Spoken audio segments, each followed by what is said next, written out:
Well, good evening, everybody. It's your host, Sergeant Friday, with Your Ass Hurts News Network, and boy, we're out here to crack some ass tonight. Hang on, we got feedback because I did not turn the volume off on YouTube. There we go. And it catches me off guard all the time, Dago, with the StreamYard and the YouTube. But yeah. So tonight we're going to come out here, we're going to crack the whip, make some asses hurt, and just move on from there. I got Dago was with me. Where'd he go? Got to get him back to the stage. But Dago's here with us. I'll put a link in the chat comments. Let me get over to there. Dago, what happened? What happened? Did I kick you out? I didn't mean to.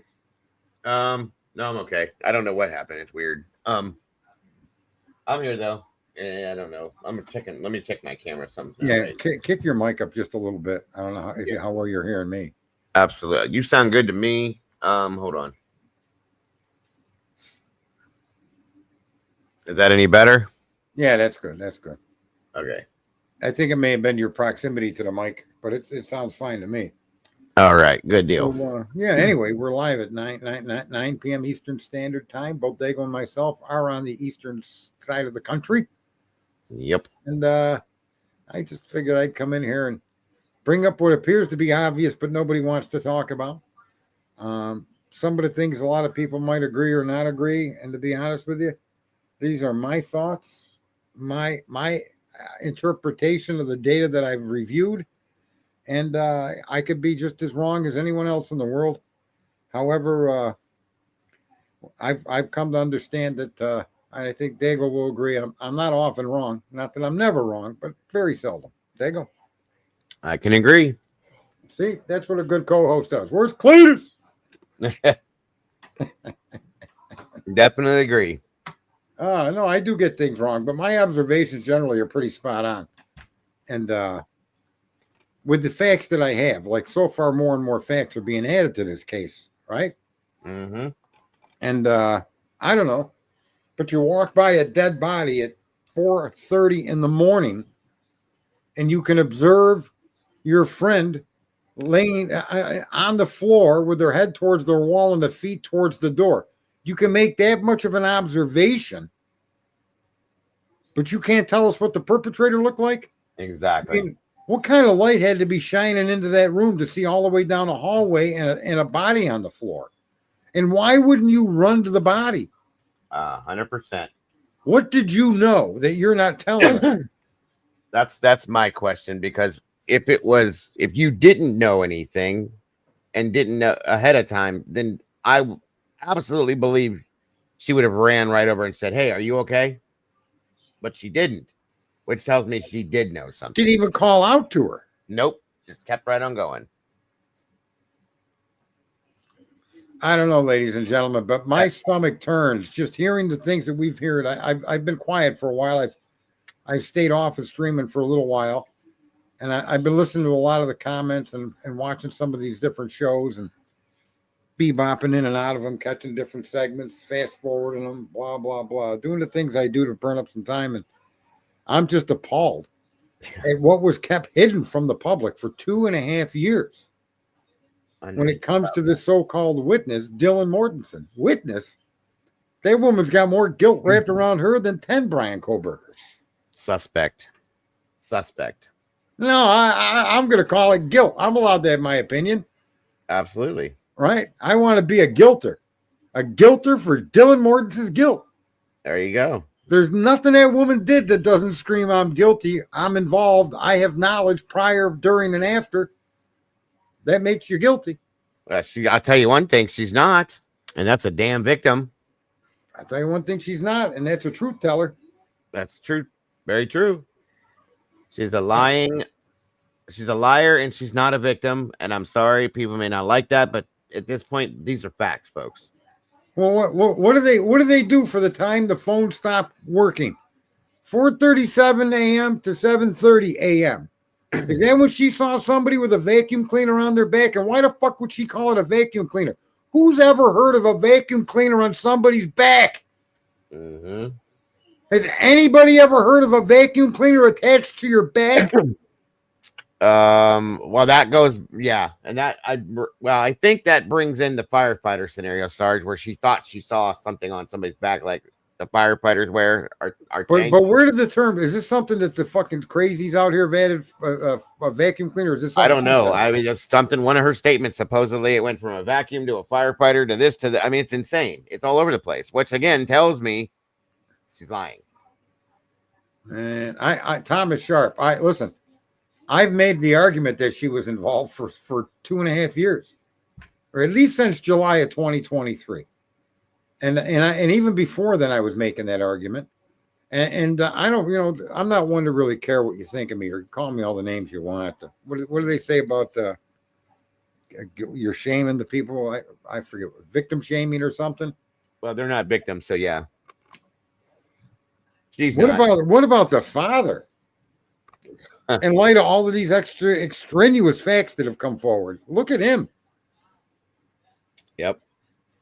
I'm sorry, but I lost all respect for him getting involved with that drunk turkey, that fat bastard. Well, that bald bastard. How about that? That's not, if you're gonna go out and give an interview, it shouldn't be with a channel, or not even a channel, but somebody that has that can only see things one way. That's just not how that should be. I'm sorry. You need to have a talk with somebody that is open-minded, has critical thinking skills, and can listen and break things down. Something prompted that attack. Mm-hmm. And that attack resulted in the death of 4 young people. Yes, sir. With 2 people remaining in the residence that were unattacked.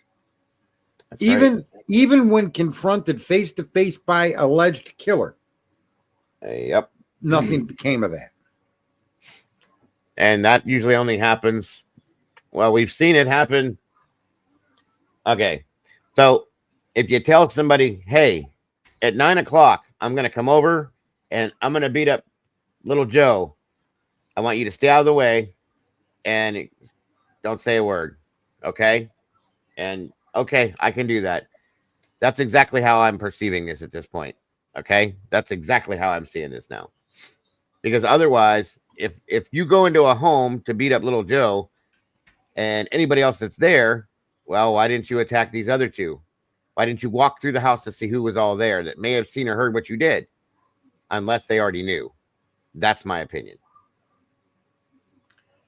I don't know, bone curling screams of death.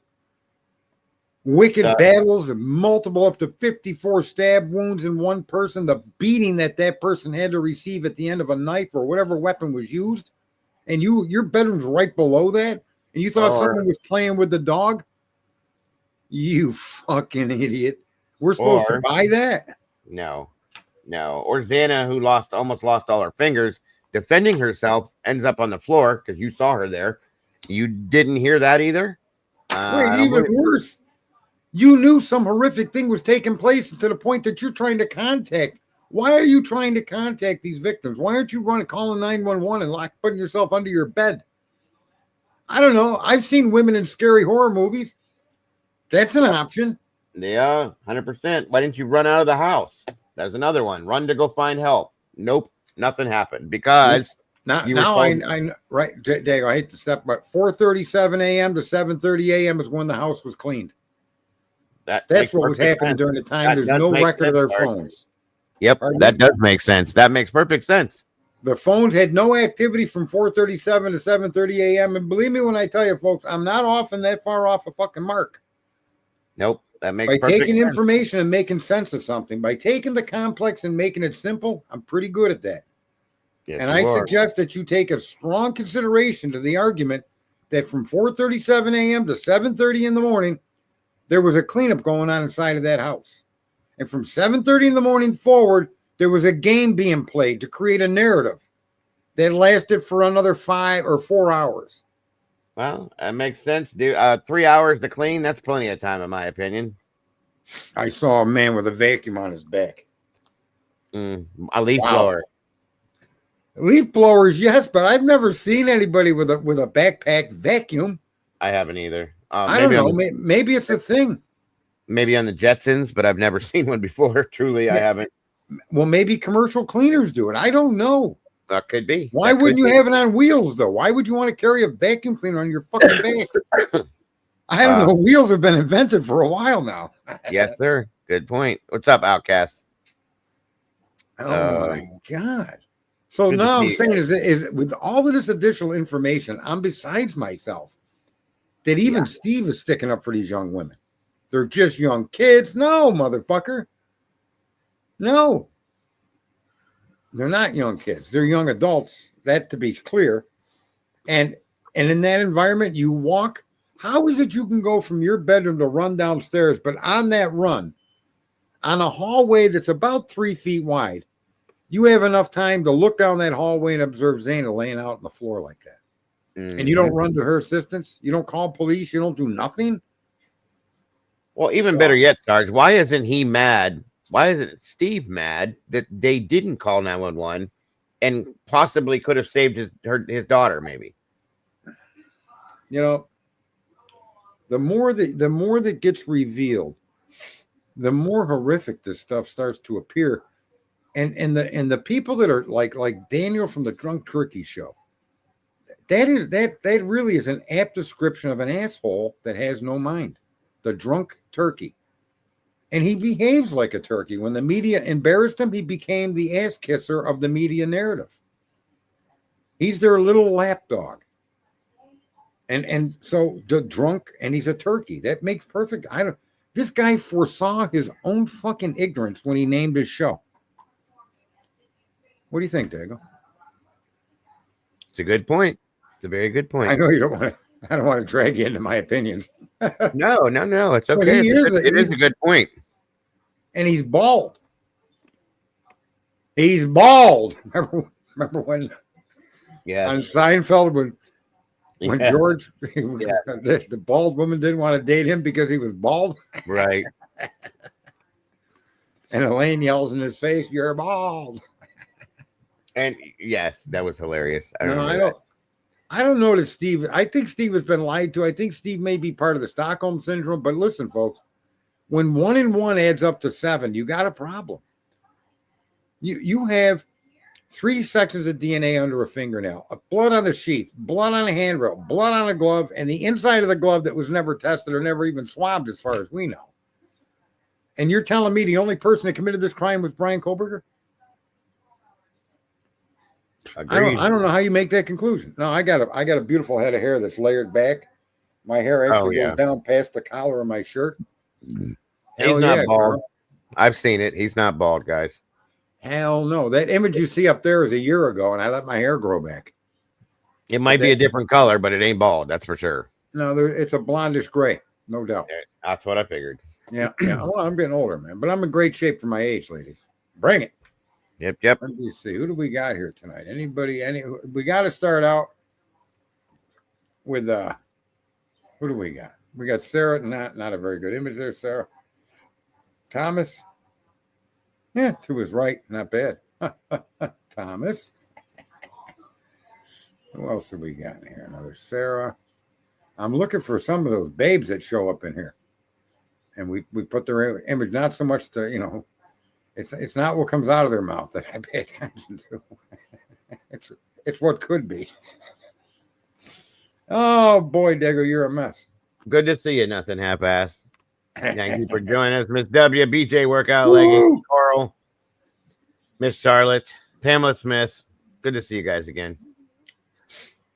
Miss Wisdom Speaks is in the house. Miss Sherry, Smith good to see you. Man, I replaced it with a squirrel. Can't have that. There you go. BJ Workout Leggings. Look at that. Yvonne Poole. Good to see you guys. But now this whole case is turning into a circus, and the idea that people want to question the very sketchy facts that the prosecution has laid forward. And I'm offended. Steve keeps coming out telling people about electronic tracing of devices that we now know can't be true. And it's just shocking he keeps going on with this story. Right. And now he's arguing that if they don't get him here, the FBI will. Well, the only time somebody would say something like that is if they understood that this is probably a bad case. Mm-hmm. But if he gets acquitted for murder, there's nothing the FBI can do. Nope, that's it. It's over. What are you gonna? You're gonna now? You can't charge him for murder again. Nope, double jeopardy. Man, it's a tragic story to see the father all wrapped up in this and running down the road he's running, and then giving a free pass and throwing cover. Well, I think it was after you left. Sorry. You're okay. After you left, it was brought up about when he made this statement about Brian Kohberger's phone touching the Wi-Fi, right? Yeah. And that was a big deal. Well, he admitted, I may have read that wrong, that it wasn't true, which we all knew it wasn't, but that's his way of saying he once again put out a piece of misinformation. So so that's even known now that that's not true too. So once again, so was the state that Linda Lane is just a fucking nothing burger. Right. Absolutely. He alluded to the Tommy Judes and the Bubbly Waters of the world. Yes. I give him credit for that. But I'm embarrassed for the guy and then angry at the same time. Oh yeah, definitely. Definitely. 2.5 years of bullshit. And we were all yelled at and told that we were crazy and we're stupid, we're ignorant. Good to see you, Marianne. All of that, and here we come, and here it is. So we were right, and that's sad. That's okay. I'll take one for the team. Well, the state's going to be cornered. They're going to have to say they identified two different vehicles. Yes, sir. Right? And so now you have to tell us which one of those are Brian's and how you can prove to it beyond a reasonable doubt that one you're saying is Brian's is the one that was at the crime scene. You can't do it. So throw the car out. The phone. There's no way Steve can tell you that phone can be tracked even when it's off. People have been saying that for years, and there's never been a single prosecution in the history of the world where a phone that was turned off was tracked.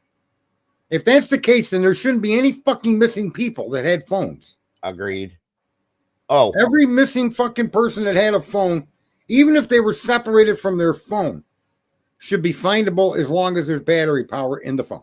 Thank you. And speaking of battery, now he also makes a statement that there's technology out there that they're using that will let you know that he turned the phone off at 90%.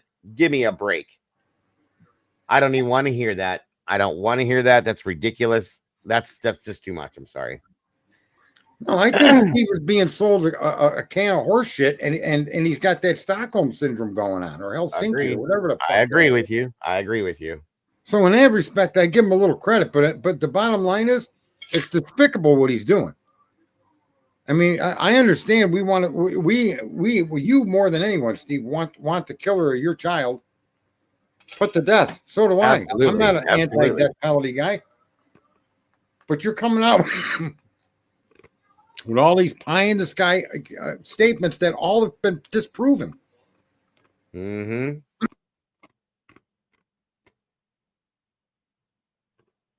Well, I don't know. Anybody could be sold anything, folks. I was telling a friend earlier that I went to a dentist, a new dentist called Aspen Dental.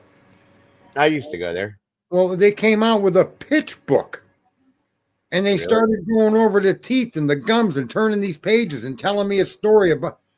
I said, you could stick that sales pitch book up your ass. How much you want to charge me to fix what we need to fix? Yeah, right. And they gave me the price. I said, I'm sorry I wasted your time. I'm out of here. Yeah, I bet, right. I didn't sit through that pitch presentation. You're not selling me aluminum siding, bro. These are my teeth. 100%. You know? Yep. So I can't defend Steve for what he's doing. And I don't understand how he can accept anything the police have told him as being factual, because I must have read that wrong. Touching the Wi-Fi is false. Yeah. So tracking a phone that was off has got to be false. He ignores the 7 minutes, missing 7 minutes, the two white vehicles that left WSU, that the one that went south was Brian and his phone, and they ignored that. Right. You know, I'm hard pressed to understand how everything that we now know about these victims with that 8-hour time, and even worse, folks, forget the 8 hours. Look at what they did during the commission of this crime. Mm-hmm. Someone saying DM said vacuum cleaner. She did. Because she saw somebody there with a vacuum cleaner, a backpack vacuum cleaner. Right. I guarantee if we saw that. That's very, very possible. And I agree with Sarah's statement, where she said, I can't comprehend being so blinded and trusting of so many people around your daughter the day she passed. Agreed. They do, and they're all expensive, these backpack vacuum cleaners. You can get a cheap one from Home Depot for $250.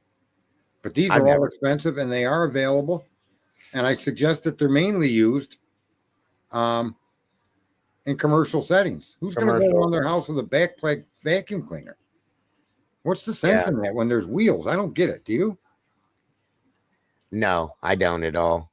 I could see in an office where you want to get up high and you want to go upstairs. You're moving in a lot of different areas. Yeah. I could see how that would make a lot of sense. But like cobwebs in the corners of the ceilings and stuff like that. Sure. That makes sense. Agreed. Right.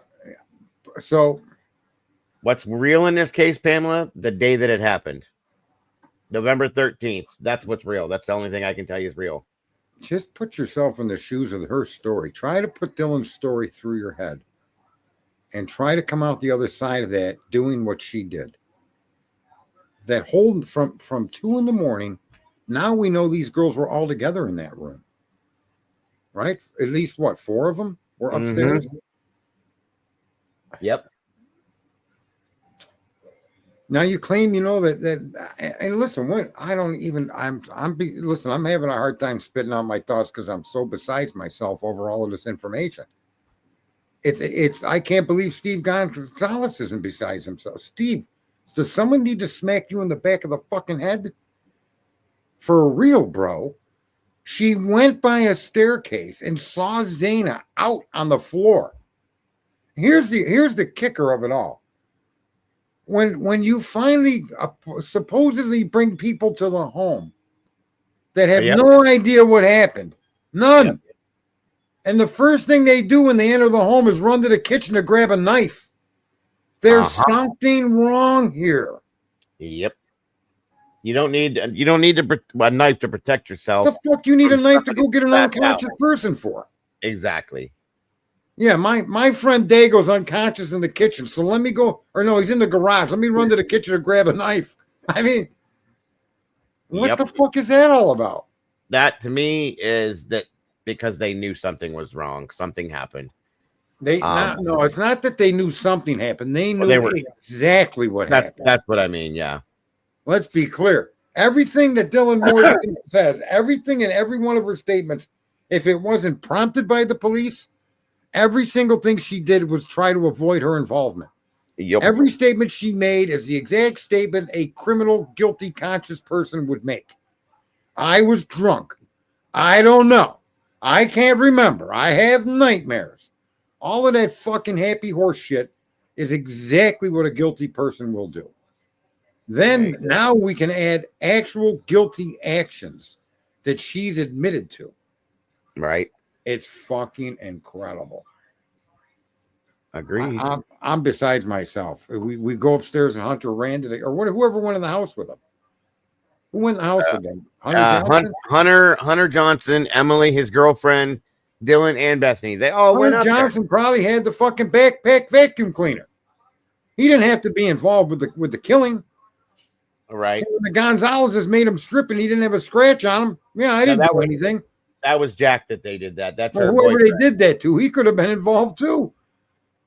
All of them people could have been involved, but at different stages, at different levels. Help setting it up. Get Britton or get Bethany there. Dylan is on that ticket. Right? Hang out with them. Know that they're home. She knew what time Zaina and Ethan came home. Right? Yeah. Well, that's the problem, though. We're still having issues with that because we don't know for a fact based on Hitler's new document that he put out, and we don't know if it's true. It's supposedly the summarization based on the a grand jury testimony is that all 4 of them, Kaylee, Maddie, Bethany, and Dylan were upstairs in Kaylee's room at 2 a.m. And at that point in time, according to him, Xana and Ethan still weren't home yet. So again, But I thought they came home at like well, we were told 2 different times, 1:45 and then Yeah. 12:30 before that, but that's now to be found to not be true, we're told. So what is true, Sarge? What time did they get home? But we know that at the time that Dylan decided to run past the hallway, she saw Zane on the ground. So sometime between 2 and that time is when they got home. Well, I'm just saying that the story is Yes, if Ron. if you were to handcuff me, blindfold me, tie bricks to my feet, and throw me overboard, I could still recite more information to indict Dylan on before I passed away than I could ever dream of doing for Kohberger. Agreed. Sarge, excuse me 1 second while I grab my coffee. I'll be right back with you, sir. And yes, Sharon 829, he did own a cleaning service, and that's a good thing to be I pointing. know someone did. I didn't know who, and I didn't want to bring it up. But I now that I see it, that's why I highlighted it. Something's happening with Heather. I don't know what's happening with Heather. I like the name Heather. The question is, does she's got a fucking broken ass eye up there for an avatar. Don't like it, Heather. Don't like the avatar. That avatar I like. See, nice, friendly, a smile, right? What, Heather, did you get banned from the tubes of you? I know it's not an eye, but it certainly looks like an eye. And it doesn't look like the sun, okay? I only had a daughter, but I know what a son looks like.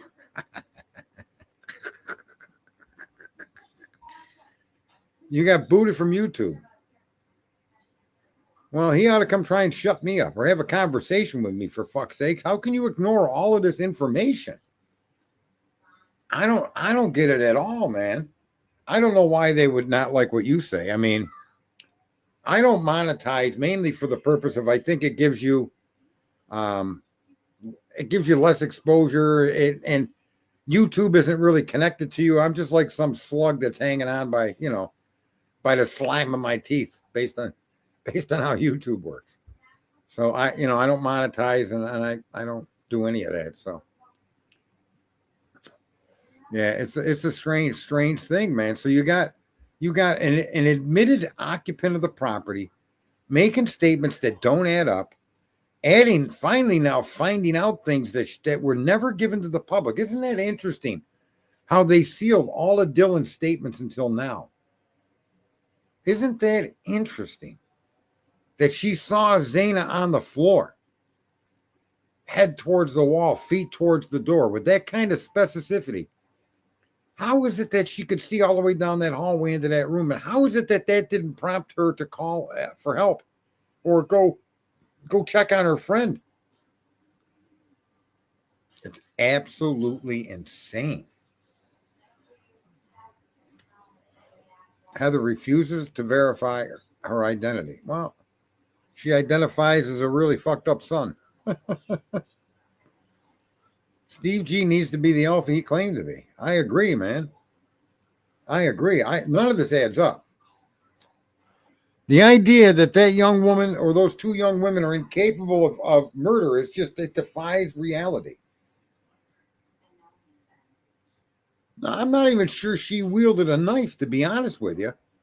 But you could make the argument that she did pretty easily. You can make the argument that she let somebody in, or that she knew who these people were in that house, that she knew something was coming. You could make that argument. I don't know. I don't get it. You 2 girls, imagine this: 2 girls on 2 separate floors. Look, we have a Clue Minotti. Not to be mistaken, it's 2 words. It's all one word. Clue Minotti. Paste. Anybody's welcome to come up here. But how did 2 young girls, folks, young women, let's be clear, young women, identify mutually of something fucked up going on in the house? One of them take the advice of the other and then go from her room to the basement room, and on her way see what we can now understand to be a dead body of her roommate, laying in a room, clearly with an open door, and do nothing? How is it that she didn't communicate to the woman downstairs? I saw Zaina laying on the floor. Zaina's laying on the floor. I think she's unconscious. Well, how is it they didn't go check? How the fuck can you make what Dylan said make sense and Dylan not be involved in this crime? It doesn't seem possible. Some strange guy that drove by the house 5 fucking times and saw 5 fucking vehicles in the yard, and clearly the house was lit. Okay? It had to have been lit for you to see this fucking girl all the way down the hallway and identify head and feet. I'm sorry, but it had to be lit. So you mean to tell me some fucking jerk off with a white car did all of that driving around, saw all of them cars, and then went in the house to kill everybody? Really? And on his way out, he gets seen directly by one of the women he's not killing? Really? Who then runs downstairs, and on the way downstairs, she has time to look and see Zaina laying out on the floor. And between her and Bethany, they go radio silent from 4:37 a.m. till 7:30 a.m. Really? Did they run from the home? Okay, then why didn't somebody call the police? You can't make that story make sense unless that story is a patched together bunch of fucking bullshit to cover their ass. That's it.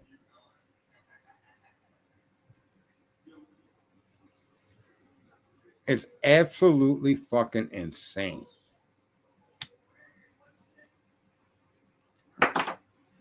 And it's irritating to me. It's very irritating to me to see that one of the victims' own father is traveling down this road with what appears to be the most criminal accusation that any of us will ever probably see, unless you pay attention to politics. But then it's slightly different. Usually it doesn't involve the death penalty, but in some cases it probably should. Holy shit.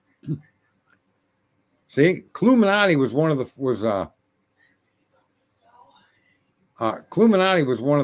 probably one of the only streamers out there when I first came across her channel that was willing to go after these 2 girls for the obvious fucking reasons. Not because she's anti-woman but she wasn't going to let these 2 pretty blondes con her into seeing them as innocent victims. I mean, you're welcome to get your ass on up here there, Slim. I mean, Cletus. I haven't heard from Cletus in a long time. That's kind of why I didn't even plan on doing a stream tonight until I watched some other stuff with this fucking Idaho 4, and it was like, bam, Sarge is on a tear tonight. Listening to that drunk turkey interview, Steve. It's, oh my God. It's just a clusterfuck of chaos. It really is. And it seems like either this father, I don't know. No, I don't think that that's true. I don't know that to be true. But let me just say that if he Googled the murders, it was all over. Obviously, before it went on the news, there were people at that house. There were people on their phones. There were people communicating about this. At or about 11:30 a.m. A little earlier, but yeah. Oh, thanks, Dago. Yeah. So is it possible people knew? As now Kim is saying they knew like at 8 o'clock or something early, right? 8:30. Yeah.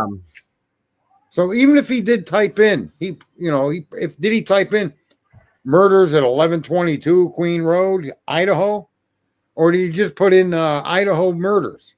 We don't know. We don't even know if he did it. Do we? There you go. No, not at all. Yeah. I'm curious to see. Truly, I'm really curious to see who the alternate suspects are that she's bringing.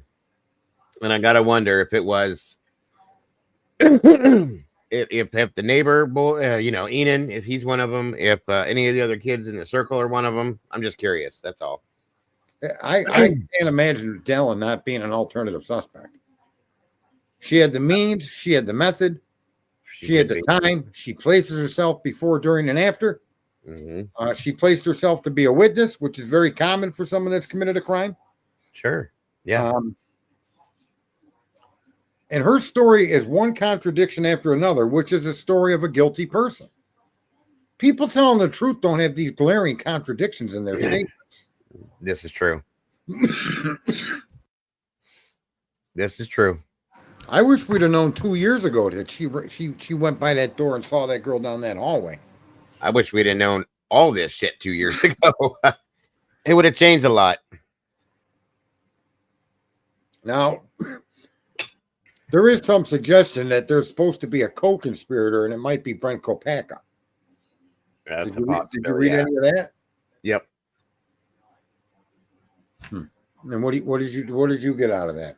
Well, I don't know yet with that one. There was a couple slip-ups. I think it was Judge was sitting there talking about the case and went to say Kohberger and said Kopaka. Now, how do you even know that name at that point? You know what I mean? So, and he clearly said the full last name. So that's an issue there. Was there a document on his desk that related to him in some sense within the case while he was running the case? Maybe, I don't know. But it's interesting. And certain things, there's also, and I don't know if this again is a rumor, that it's somewhere, somehow they found a Brent had 4 brothers, not Brian. Yeah, Brent did, not Brian. Brian had wasn't he one of 4? I believe so, yes, sir. Okay.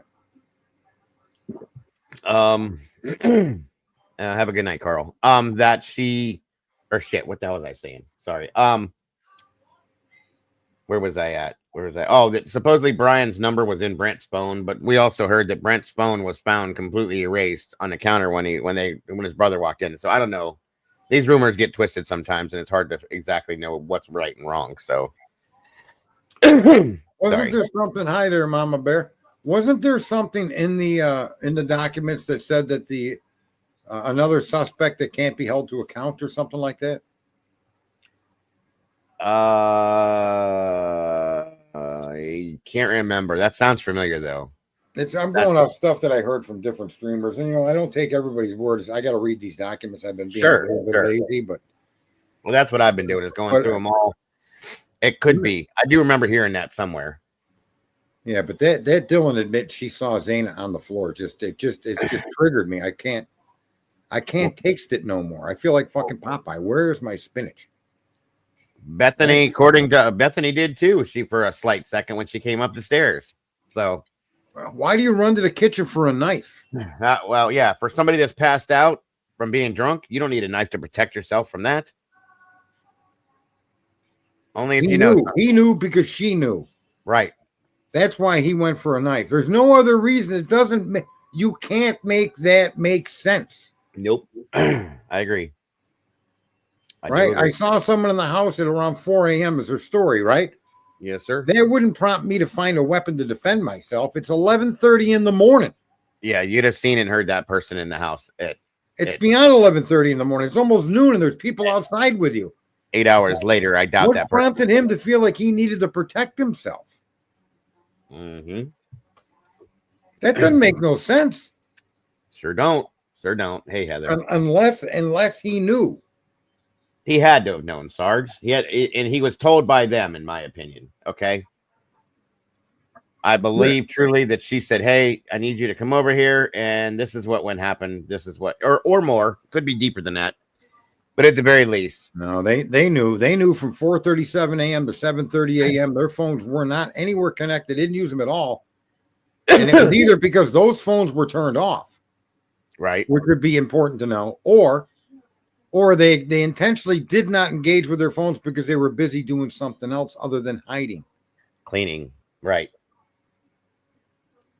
Mm-hmm. That's just fucking amazing. And how the police didn't derive this data themselves is even worse. Or did they, and they just have not put it out there, sir? It's highly probable that they're aware of the actual perpetrators of this crime. Agreed. And it's more likely now than ever. And I've never I know there was that one guy John would come out and say, "You just hate cops," and that's just so far from what I think. Nothing to do with it.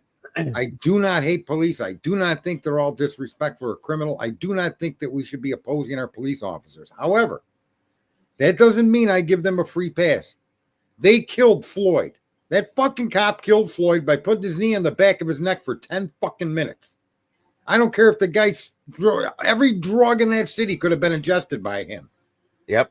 The fact that you put your fucking, it's like somebody's dying of cancer and they're in their last two breaths and you shoot them in the head.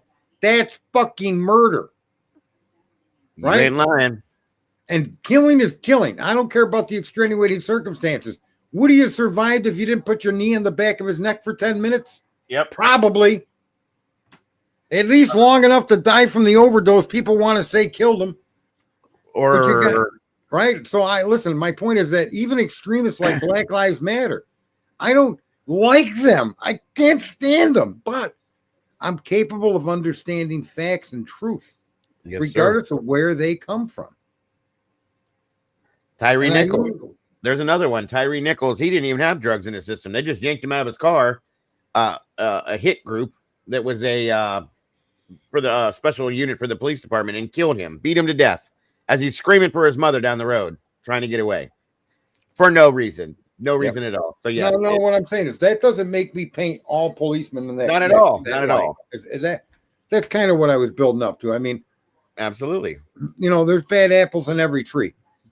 That doesn't mean you'd burn the whole tree to the ground, right? If we didn't have the police, it would be pure chaos, folks. Oh, so, yeah, absolutely. 100%. And now they're putting up these speeding cameras in our area. And now I'm gonna try to find a way to get involved in every cop that goes by a camera that would issue a ticket to a citizen. I want to see a fucking ticket for that cop car. If you're not going to ticket the police, then you better not be ticketing people on these cameras. We've had those for a while. Well, if the police aren't getting ticketed, then and because it doesn't get registered as a ticket, it doesn't go through a court, you don't get any insurance penalty. But it's just another way for the state to scam the working man out of his money. 100%. And people are getting tickets that don't even know. Right. I got one in the mail. Yep. That's how that works. I appealed it. I said, there's no speed limit sign there. There was never a posted speed limit in that work zone. Right. And they said, your appeal has been denied. They didn't send me a picture of a speed limit sign in that work zone. They just said it was denied. That's all they got to do. Yeah. So look, in this particular case, though, I'd like someone to actually defend Dylan Mortensen. Because what she did is so fucked up and suspicious. It's absolutely mind-boggling. Right. And I'm very upset that she saw Zana lay on the floor. You mean to tell me she didn't tell Bethany that? Right. It goes beyond just the fact that she didn't call 911 for 8 hours now at this point, Sarge. It's everything else added into that. Okay. Like you just said. It's everything. It's all the stuff that she supplied to the police in her testimony. All the arguments distancing herself from this crime. Yep. And then I'm just stunned. If you saw that person laid out and you heard fighting and arguing and both of you were scared, okay? Right. Then how the hell can anybody put a defense up for Dylan Mortensen? I don't believe there could be. How horrible you saw your friend laid out like that. And listen, all the arguments and all of these idiots out there with the light on the wall and this and that, and she couldn't see, the Jeff H's of the fucking world that make an excuse for everybody except Brian. Right. Okay? Them assholes. How do you explain Dylan Mortensen witnessing Zana laid out on the fucking floor in her own bedroom from a hallway of at least 12 feet away? At least 12 feet away. Right. And you can make that kind of identification. Yeah. When the cops asked her, was the lights on? How bright was it? It had to have been. That tells me right there that the place was lit up. How do you know it was Xana? Okay. From the back, from seeing it from the direction you saw it in the darkness, how do you know it was Xana? It could have been anybody in that floor, but you knew. No. You clearly knew it was Xana, and that says something to me. That tells me that the ambient light in that house was enough for her to make an identification from 12 feet away. 100%. And so who the fuck did you see 3 feet away from your own face? That's a great question. Yeah, who is it? What's his name? Because you know his name. You didn't even have to make eye contact. She knows who that person is. Yep. She stumbled into a lot of things that she shouldn't have made statements about. Agreed. I would love to know, Sarge, what the 2 a.m. conversation in Kaylee's bedroom was about. I would love to know that between the four of them. Yeah, well. Because I'll guarantee you that there's something within that conversation or in that time period that has everything to do with what went on that night. Possibly. Excuse me. It was Maddie and Kaylee that was on that camera. Where wasn't it Maddie that said she told Adam everything? Yep. There you go. I'm telling you, that leans back to all of this. Absolutely does. Right, I'm discussing a 3:51 conflict, sleeping then waking at 4. Jeff H said the snooze buttons give 9 minutes more sleep. Yeah, I don't give a fuck what Jeff's an idiot. Jeff is a complete idiot. Jeff just says things because he gets attention. He likes people arguing with him. He wants people to argue with him. He gets off on it. So yeah, and I don't have time for a jerk off like that. If I want to masturbate, I'll do it myself. I don't need to do mental masturbation with fucking Jeff H. There you go. You know, I got 2 hands that still work. La la la la la. Uh-huh. And maybe, who knows? We'll have to surf through the audience.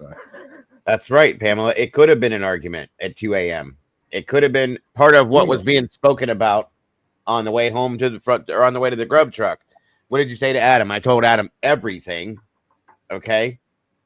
I'm telling you, all of that plays in together. It absolutely does, in my opinion. And the fact that they were trying to get a hold of Jack as soon as it, 2:23 to 2:54, I think it was, incessantly, that plays into it too. In my opinion, of course. All of it goes together at this point. And as far as I'm concerned, and it has to. It has to. Quite a few people, I think, knew something was coming. And you know what, Sarge? I was thinking about what you said a while back, and it almost made me wonder again. That argument, or not argument. Yeah. Where it was a jealousy thing. The conversation, yes. It was the 2 a.m. conversation. Is that why maybe the knife was there? Was being tucked under your thigh to protect you that night while you're in bed? Is that why the girls slept together maybe that night? To protect each other? Because they knew something was coming? I'm just saying. I'm in the process of creating chat sex. Is that new? I don't know. There's phone sex, right? Sure. Stream sex. Whatever works. But I'm not negating what you said. I was just being silly because of Heather's reply. No, Pamela, I agree with that too.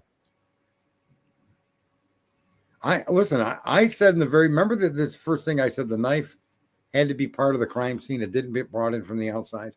Yep. And then that it was my analysis based on what we knew at the time, that an argument ensued upstairs and that knife was pulled out and displayed by one of the victims. Mm-hmm. And the placement of the knife sheath, okay? Right. In all fairness, if you want me to say, was Kaylee pulled the knife to ward somebody off. Could be. And it got pulled from her. Okay? Mm-hmm. And that's why she took the beating she took from that knife. Agreed. I think that nobody went upstairs to murder anybody. And I think it ballooned and got out of hand. And then the 4 a.m. DoorDash arrives. And within a few minutes of that, and that person leaves, right? Yep. And within a few short minutes of that, Dylan comes down the stairs and she runs into Xana. And Xana sees her covered in blood with a knife in her hand. And she takes off after Xana. That's what I think happened. That's one of my analysis I've been saying for 2 years plus. I can go into that, but I think there was somebody else. As more, I don't know that Dylan was the one with the knife per se, but there was somebody there with her. At least 1 or 2 more people physically, because I think Kaylee would have beat Dylan down. I'm just saying, and I think Xana would have too. If you're sitting on a bed and you pull a knife to tell people you better get the fuck out of here, right? And then out of the fucking blue, they snatch it out of you and turn it on you. I don't know. I've been in a lot of different conflicts and a lot of different fights. I've been beat up and I've beat people up. I've been jumped and I've been part of people that have jumped somebody. Mm-hmm. So I've had guns shot at me. And I'm not saying this to be braggadocious. I'm just saying that in these situations, To you, the person, it seems to be in slow motion, but it's not. Right. So, And Paco, I can agree with that. what? Paco said Quinn Kelly. I can agree with that. That's Dylan's boyfriend. No, I'm making the argument this crime could have happened by one perpetrator. Well, and I agree with you, but I don't think if it was one person, I don't think Dylan was the one. Only because one, we have Ethan. Two, Kaylee was a badass as far as like who she came from. I can see her fighting back and not allowing that. And Dana definitely was a fighter, so which explains the fingers, But I don't think it was just Dylan. If it was her, okay, that's the thing. She was definitely involved somehow. No matter what, in my opinion. But as far as the physicality side of it, I don't think. But now Quinn Kelly, we can talk about that. That makes me real. I'm comfortable thinking that. Listen, I'm not going to exclude the fact that the two girls upstairs were taken out not long after that 4-party sit. Right. Okay. There's something beyond Brian Kohberger here. Oh, sure. Yeah. 100%. Strange. I've had similar thought too. I feel like DM got pissed about something. I think she got pissed because she invited Bethany back, or Kaylee back. I'm sorry. Yeah, she did. To be her number one. And Kaylee was her number one, but then Kaylee went home and then started hanging out with Maddie. She kind of blew Dylan off. Well, I always wondered about that whole thing too, Sarge, about her going. She called Kaylee and asked her to be her what the hell, the plus Number one. one. That's it. Plus one. Yeah. Anyway, for this the Betty ball, there it is. She asked her for that. So then she called her, she asked her, Kaylee wasn't sure. She goes as far as going to her house to get her to come back. So I almost wondered if there was an ulterior motive behind this whole thing about getting Kaylee to come back in general, period, for another reason, if you know what I'm saying. Like, we need her back here. We need to deal with the situation, so on and so forth. You got to get her back here. Come on, Dylan. Go get her here somehow. That's what I'm talking about. Here's a question. Was there any communications that we're aware of between Zaina and Bethany and Maddie prior to the 4 a.m.? Are there any records of their phones being in communication with one another? Because that would matter. Not that I know of. I think they're hiding still more stuff that's very incriminating to the people that were in that home. Oh, yeah. I can imagine. And I would really like to know. I agree with Heather said yes. Wait.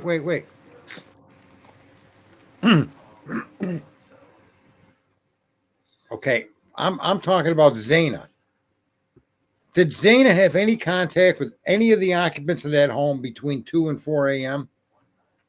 Manny Mogerson called Bethany Funk. I see that. I see that. But I'm asking about Zaina. What's up, Mountain Man? I didn't see anything about that, but we don't know. All right. But that's an interesting question for sure. I think the official record wrote her up as 5'8", or I remember reading that. Yeah, she's 5'8" or 5'9". I agree. I think it said 5'8", that the person was slightly taller than her, and they noted that she was 5'8". Dylan, they're saying, you guys keep insisting. The police report says 5'8". Right. Based on what she was saying to them. According to all the released transcripts now. Go ahead for time for change. According to all the released transcripts now, what are you saying? Because I can't follow every single. Oh, Dana was offline according to the transcript. James would call her both 5'8" and 5'10". Okay. So 5'9" is a fair drop it in the middle. Heather's right, yeah. And that reenactment of the house, this bullshit model, is a joke. It is. Okay. And I would trap her with that. Man, I wish I could cross-examine Dylan. I really do. Yeah, I think everybody wants to, Sarge. And she could have been offline. Time for change. She could have been offline and still got text messages or phone calls.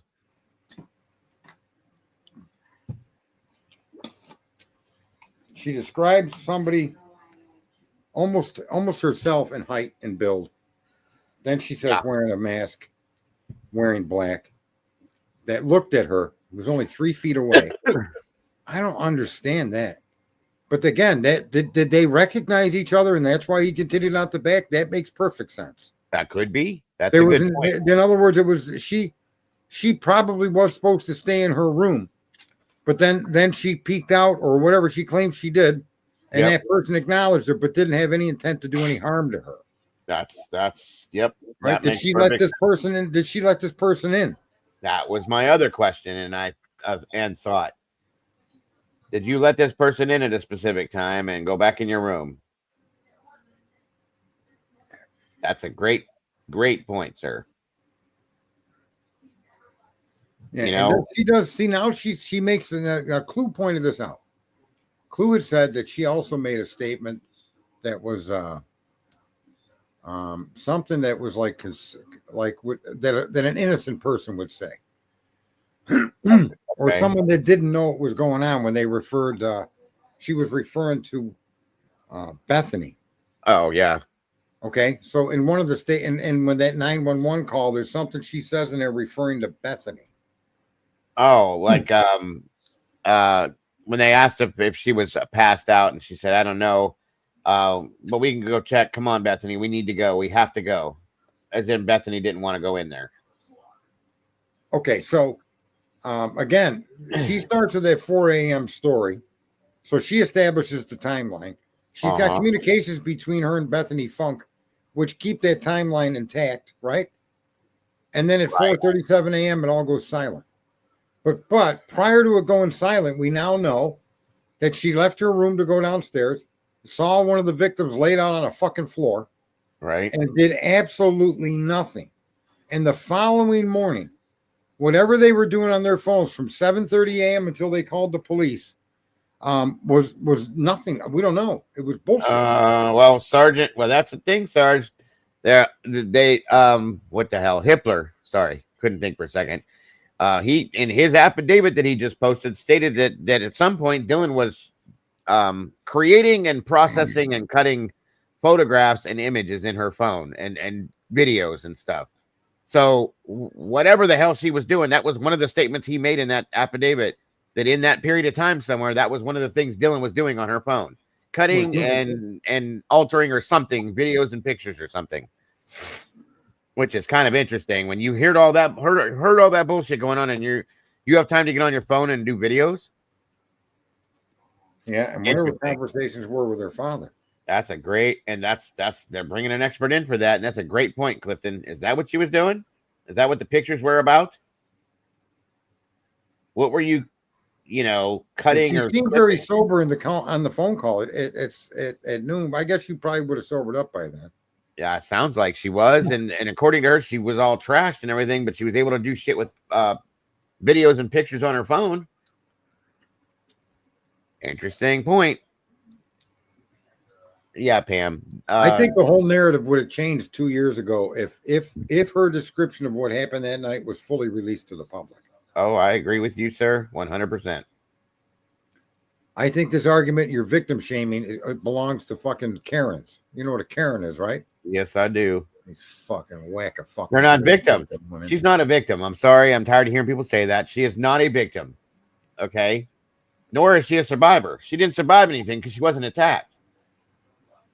She's not a victim, in my opinion, and she's not even a witness. She's a suspect. And she not only confronted the killer with no harm to her, right? But then she observed a dead fucking victim and did nothing about it. Yes, sir. And how does Steve Goncalves sleep at night knowing? Thank you. How is he not angry with them for that?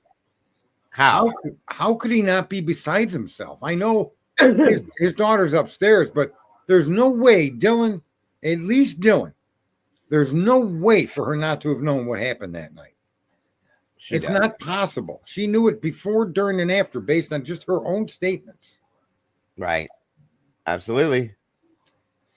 And for the father of one of the victims to just let that play along and pass it off as some young blonde. He hasn't said a word about that. in defense or any or other at some point. And with everything that's come out now, as a father of one of the victims, I would be pissed. Pissed. Now, How about they stick all of the people that were in the parking lot and the entire clan let them stay in the same hotel room that night? mm-hmm. They didn't even separate the people that were there in the property. The two other roommates didn't get separated or anything. They just let them all mingle and go on about their business until, the next day or whatever. They did interview her 9 minutes. They said after police was on scene, they interviewed Dylan. And then I think the next day is when the next interview happened, or later that day. Every single person in that parking lot should have been detained for up to the 72 hours allowable by law, or 24 hours, whatever the fuck the time is. Mm-hmm. They should have all been pulled away in separate vehicles. Okay. They should have all been put in their own fucking areas of the jail, away from one another. They should have had a professional interrogator sit in with them, a counselor sit in with them, and everybody should have then told their story independently of each other. Well, they should have been separated immediately. Yes, immediately. I agree. As soon as the police got and remanded into custody. Yeah, agreed.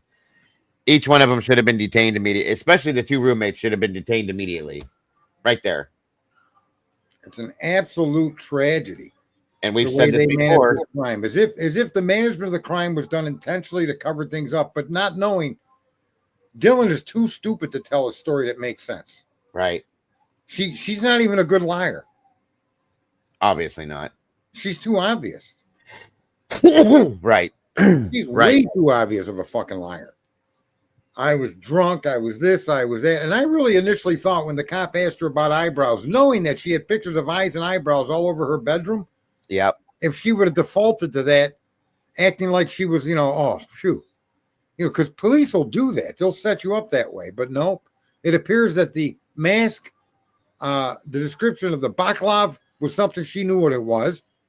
And then the eyebrows was something she was very familiar with. The cop was leading her into this description. Everything was led, including the drawing she made. After they described it, she drew it. So 100%, everything was led by the police. And then when they arrest Brian and she looks at his picture independently of the police and confirms that she couldn't say that it was him. Yep. Thank you, guys. 100%. Yeah, Gooch. That's right, Heather. Gooch is the one that showed her the picture, and I don't know who that is. No, but she told Gooch that she had already looked him up after it was announced of his name. She looked at the mugshot on the internet, independent of the police. And she reported to Gooch, even when he showed her a pic, that she couldn't say if that was the guy or not. Right. She didn't see him. Yep. It's all bullshit. Listen, I'm telling you, she's covering. This is why I don't say she's working with the police. Oh, no, not at all. But she's trying to cover up for her involvement in this crime. And whether her involvement was prior knowledge or knowledge that as it was taking place or recognition of who did it, she has a lot more information than that bullshit story she's been feeding that she fed the police, and now the police are 5 interviews. I'd have interviewed that girl for days. Agreed. And I would have went over every single point, minute by minute, to the best of your recollection, using her phone. Right. Why, when you saw Zaina, didn't you call the police? Right. Not even that, Sarge. I'm gonna even go back further. Why is it that because we know she heard everything at this point, okay, based on the text messages. So when you heard that, why did you, instead of texting Bethany, why did you not pick up the phone and dial 911 right now? Right now, because I've said this before, and I'm going to swear by it now. If she would have picked up that phone, if she has zero involvement and would have picked up that phone when she first heard any noise whatsoever, she could have interrupted the crime and or saved somebody's life, but she did not. So, sorry. Not sorry. And I'm telling you, that crucial time, and I've been waiting for them to release. What did those phones do? For 2 hours and 53 minutes. Why were those phones inactive? Those girls need to account for that 2 hours and 53 minutes. You can't just tell me you fell asleep for 2 hours and 53 minutes. They did fall asleep. They were up all damn night and all the next morning. Well, according to what the Judge Hippler's statement was, Valerie, that they called Gower at 2:10 because during their little interaction at 2 a.m. in Kaylee's room, they decided they wanted to maybe order food and then voted against it and went to bed instead, supposedly. And I just don't believe that that's what happened. So maybe they were going to order food. Sure, fine, whatever. But I don't believe this is all on her own account, mind you guys. So we don't know that that's true because everything else has been a lie. It's not so much that it changed. It's so much that she tried to expand on it or to try to codify it into a, into a cohesive fucking understanding, which she can't do because none of it's true. Right. Right. Good point. Right. You can't explain the unexplainable. These people live and die by their phones, these young adults. That's their life. Yep. Right. So how is it that you can witness and see and hear and smell and taste everything going on around you? And it's to the point that you're terrified enough to flee from your room based on your statements to go to the downstairs room, but not flee the house, not call 911, not call some male friend for help. Right. Why aren't you looking for Ethan? Why aren't you screaming, Ethan, Ethan? If you're seeing somebody, if you can identify Zayna laying on the floor, why aren't you screaming, Zayna? Wake up. At this point, I will have to say that because I think she or they were told to wait until a certain time before they did anything. That's my opinion. That's what I'm saying. I suspect that the cleanup and the pack vacuum came into view after the murders. Yep. Someone wearing a vacuum going to kill people. What the hell is that? Yeah, how does that even fit in here? It doesn't. Neither does a firefighter. And why would a firefighter, even if he was present when it comes to, it's okay, I'm here to help? Yeah. Okay. I think that statement was made to her, directly to her. A lot of people are thinking that now that, okay, it's okay, I'm here to help you. Yeah. I've heard a lot of people say that. And then I think that's come so close to the 437 shutdown of the phones.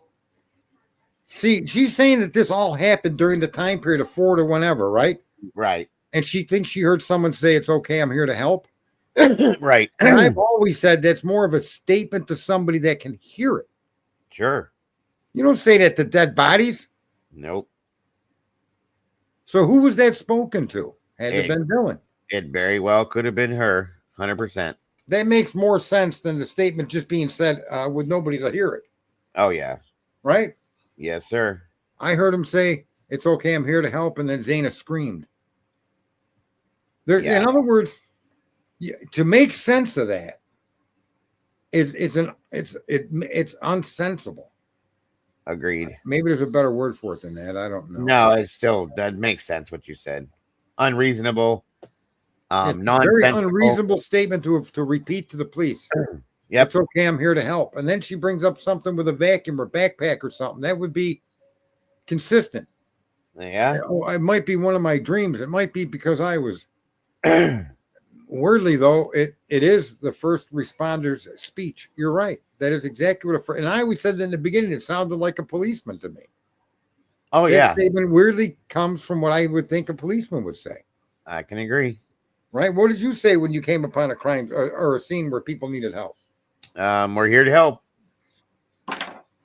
Yeah, it's okay. It's okay. Calm down. Okay, it's all right. It's fine. We're here to help. Relax. Yes, absolutely. Every time. So maybe there was a fireman involved in this case. Yeah, well. I mean, you can't exclude that. No, I get it. And it should have been pursued. Everything this woman said should have been scrutinized under an electron microscope. Oh, definitely. Unbelievable. Did the vacuum have drugs in it? I don't know about drugs. And why are people running with Brian? Google the crime before it was announced. Half the town knew. I think you're all crazy. It's possible. If it's possible that this case has caused us all to go crazy. If we're crazy, you're the queen of crazy. So I guess seeing it that way makes sense.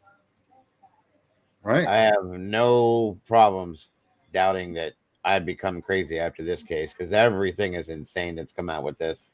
I think she called the driver to see if he still had the 2 girls. No, I think he called the driver to see if, well, maybe, but not the 2 girls, but he may have been calling the driver to see if they had Ethan and Zayna.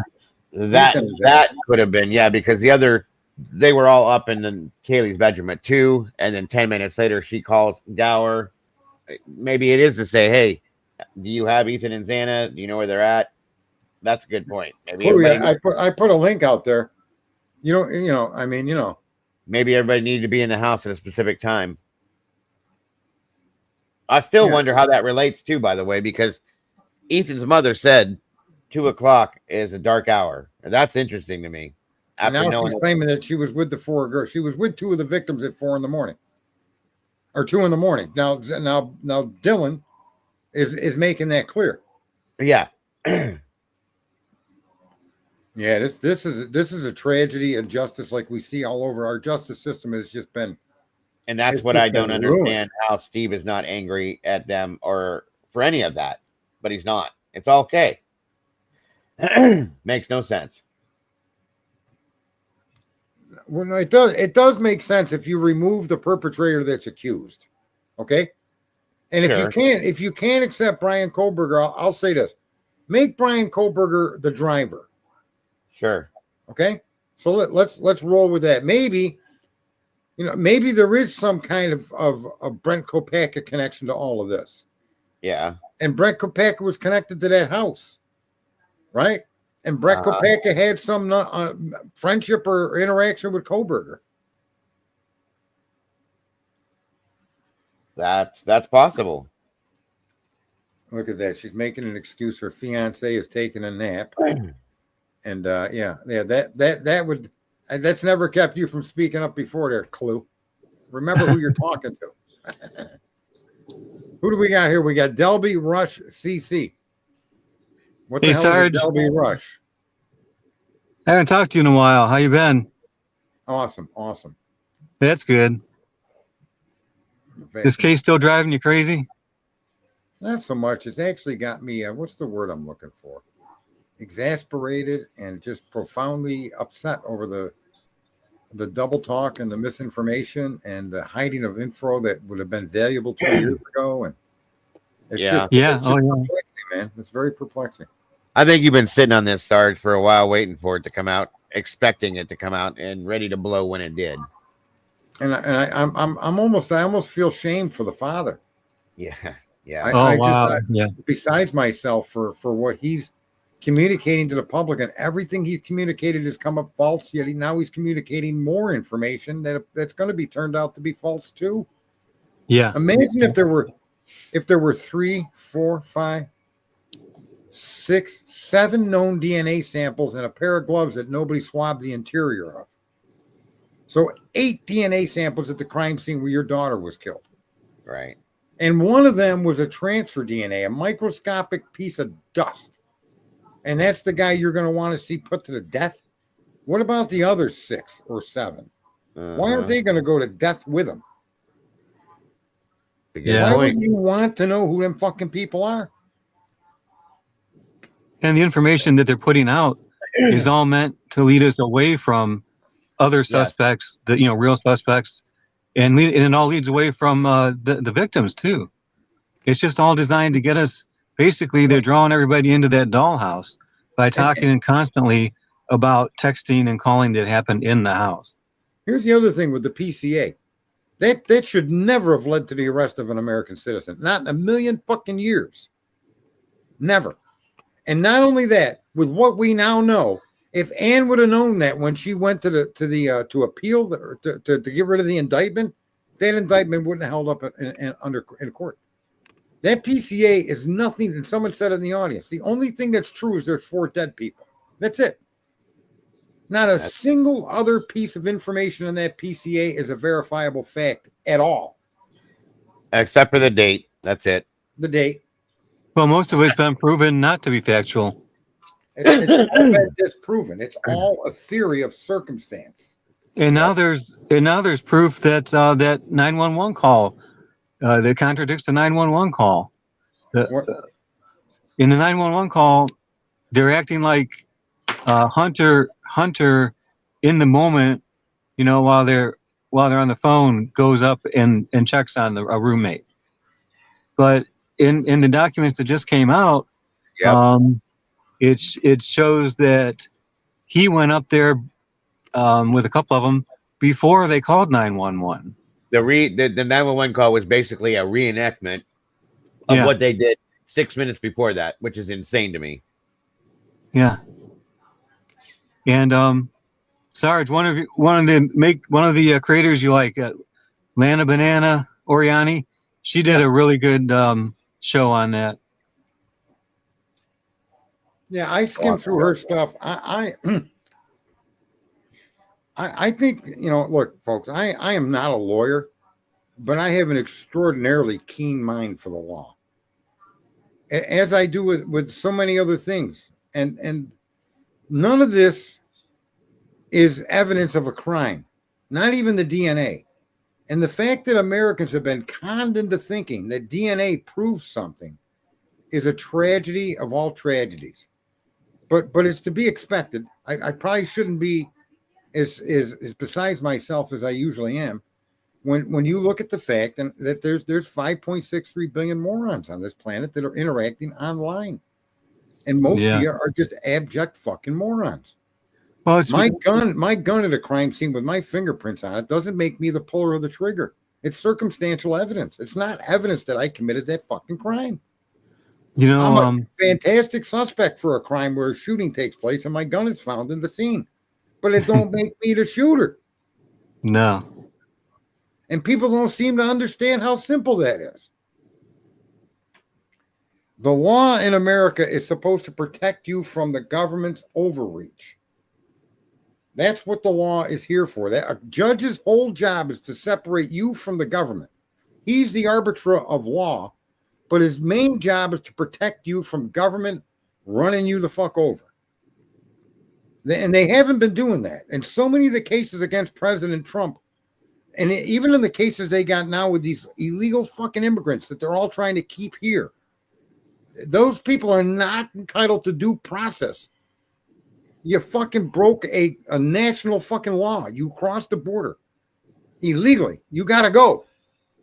And you can't have 20 million fucking court hearings to determine whether someone should go or not.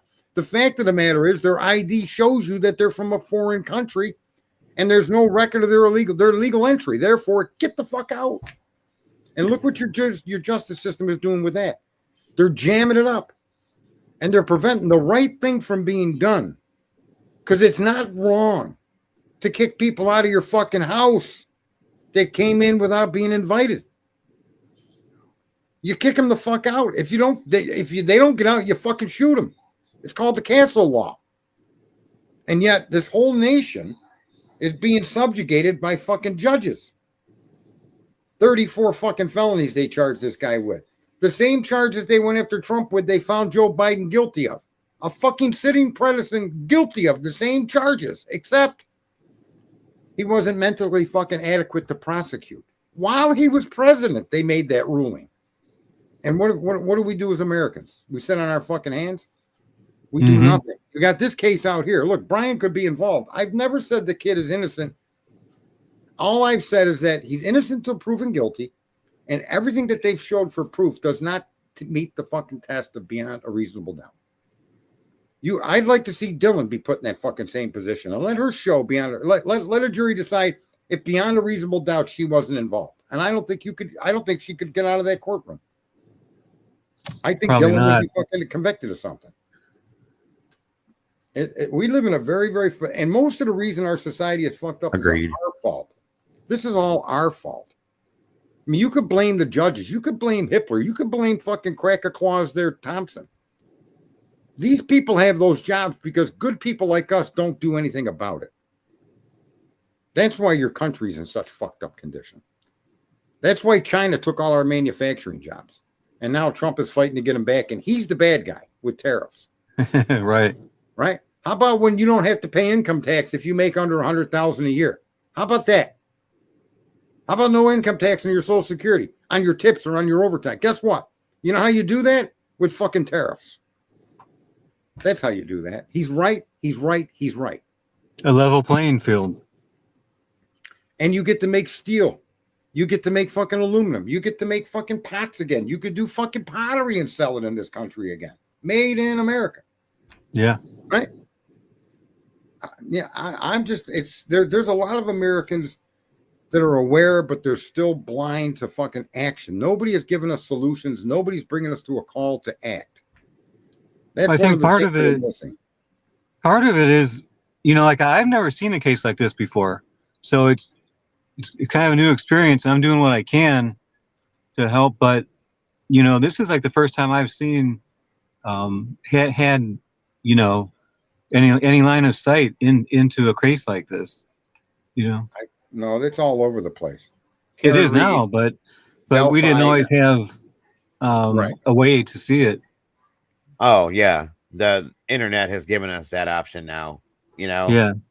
So yeah, but there's a lot of them, like you said, Delphi, Karen Reed, Idaho. There's The so much. Gilgo case up there in Rhode Island, 10 years of corruption prevented them from capturing a man that they could have captured 10 years ago. Yep. Yeah. And how about this? The wife's hair and DNA on any of the victims doesn't matter. Right. That's explainable. Okay. All right. So let her go. But in the Kohberger case, we don't see it that way. We're going to take all of the people that were in that parking lot, were in that house and at that crime scene, and we're going to give them a hotel room to stay the night together. Yeah. We're going to send people into this house to investigate. And here's what we're going to find. We're going to find the most microscopic piece of fucking data that none of you have ever heard of before. Okay? And we're going to rename it to touch DNA. We're going to rename this microscopic piece of motherfucking skin cell and let you think that means something. We're going to tell you what it means. But our investigators, by the way, don't pay attention to this. They discovered that while wearing fucking windbreakers and sneezing in the fucking house. So your investigative team produced a piece of evidence that's so small that even you need the most powerful microscope to fucking look at it. They were able to discover that wearing fucking blue jeans, a denim fucking plaid shirts and windbreakers. Yeah. That's the equipment they searched that house with. And you're telling me that evidence is valid evidence? Yeah. Yeah, right. Man. Look what the FBI did in this case. The FBI is violating your constitutional rights constantly. We should be all over Cash Patel with this case. That's what we should do. That's what I was thinking.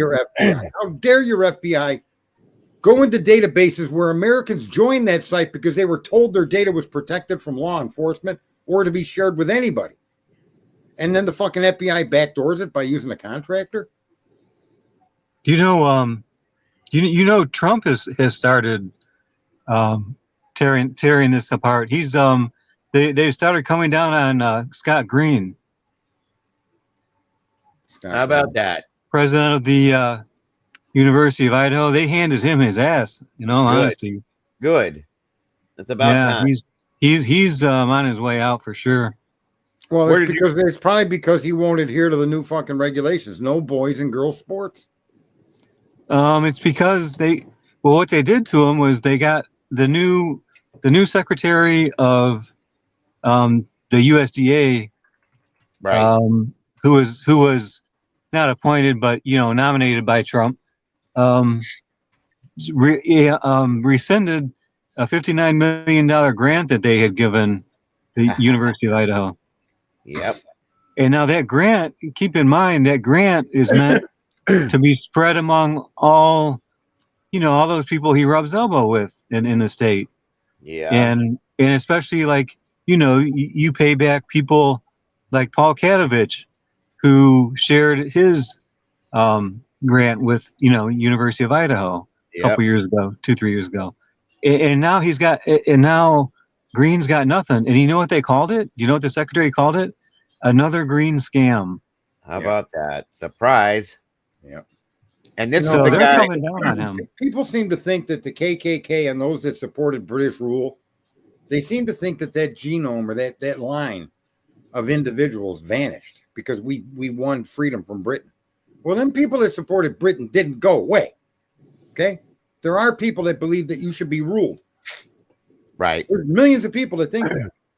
And if they don't think it openly, they go along with it without the conscious because they believe in it. The same thing with the KKK. They never went away. The reason your inner cities are no good are because you guys we all allowed Democrats to take over. whether you voted for them or not. The Republican Party stopped participating in the inner city districts, intentionally or not. And that's why our inner cities and our youth and our people of color, there's 36 million blacks in America. Well, we killed 26 million of their fucking babies. Yeah. 34 million black Americans. There should be fucking 60 million of them. Of course. And how did that happen? Well, because we did let them get lied to, that Planned Parenthood was the way to go.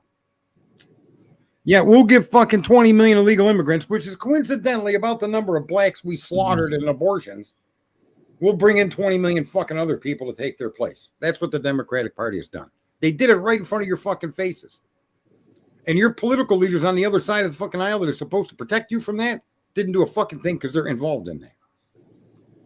And we live in a society that's been virtually conquered because Americans don't have somebody out there offering them solutions.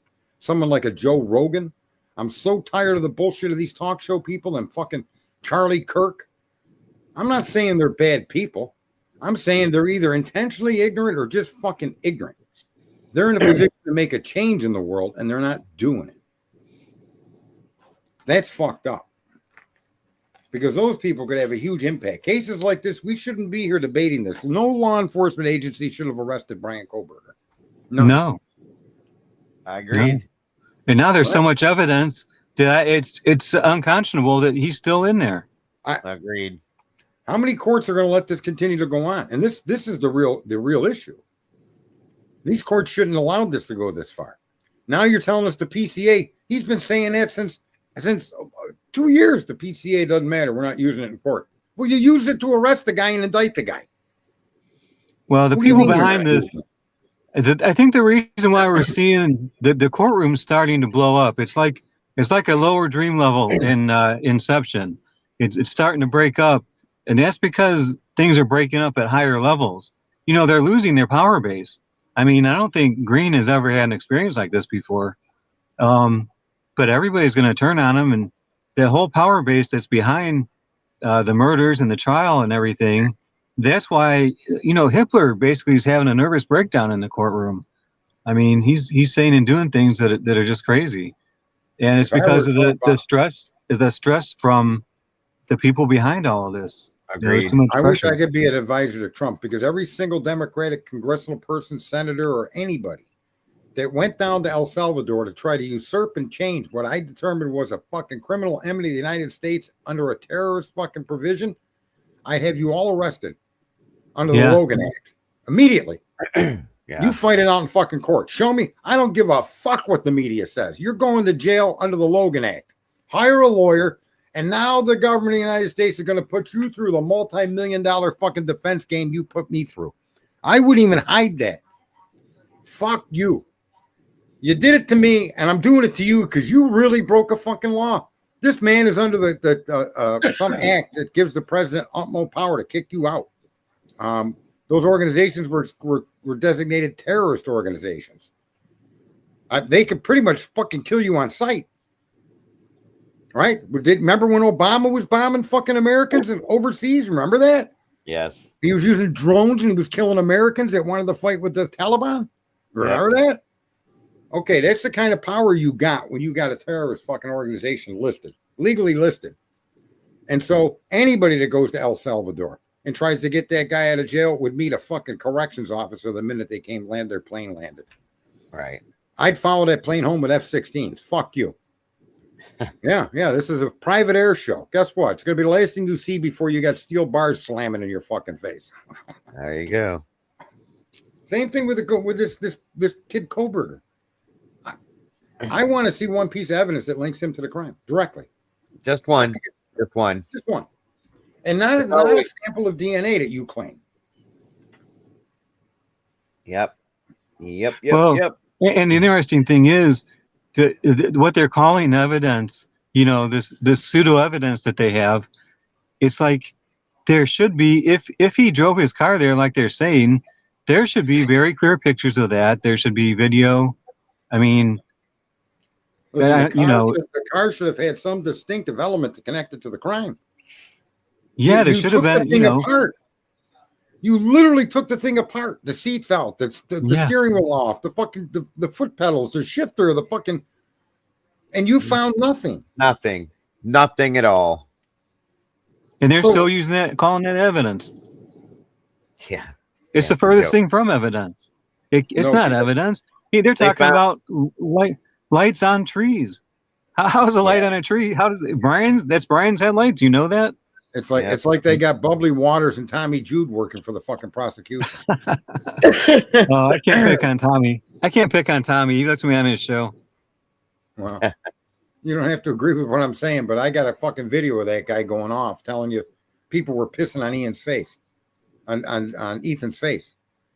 Yeah, I saw that one. He took it down. I had a video of it too, but I deleted the fact it. that he would even put it up, it's just a disgusting example of fucking ignorance and almost cult-like fucking actions. It's like somebody's got to test our periphery for us. No, not like that, buddy. Absolutely not. That's not the way to do it. That's why so many people online are ignorant.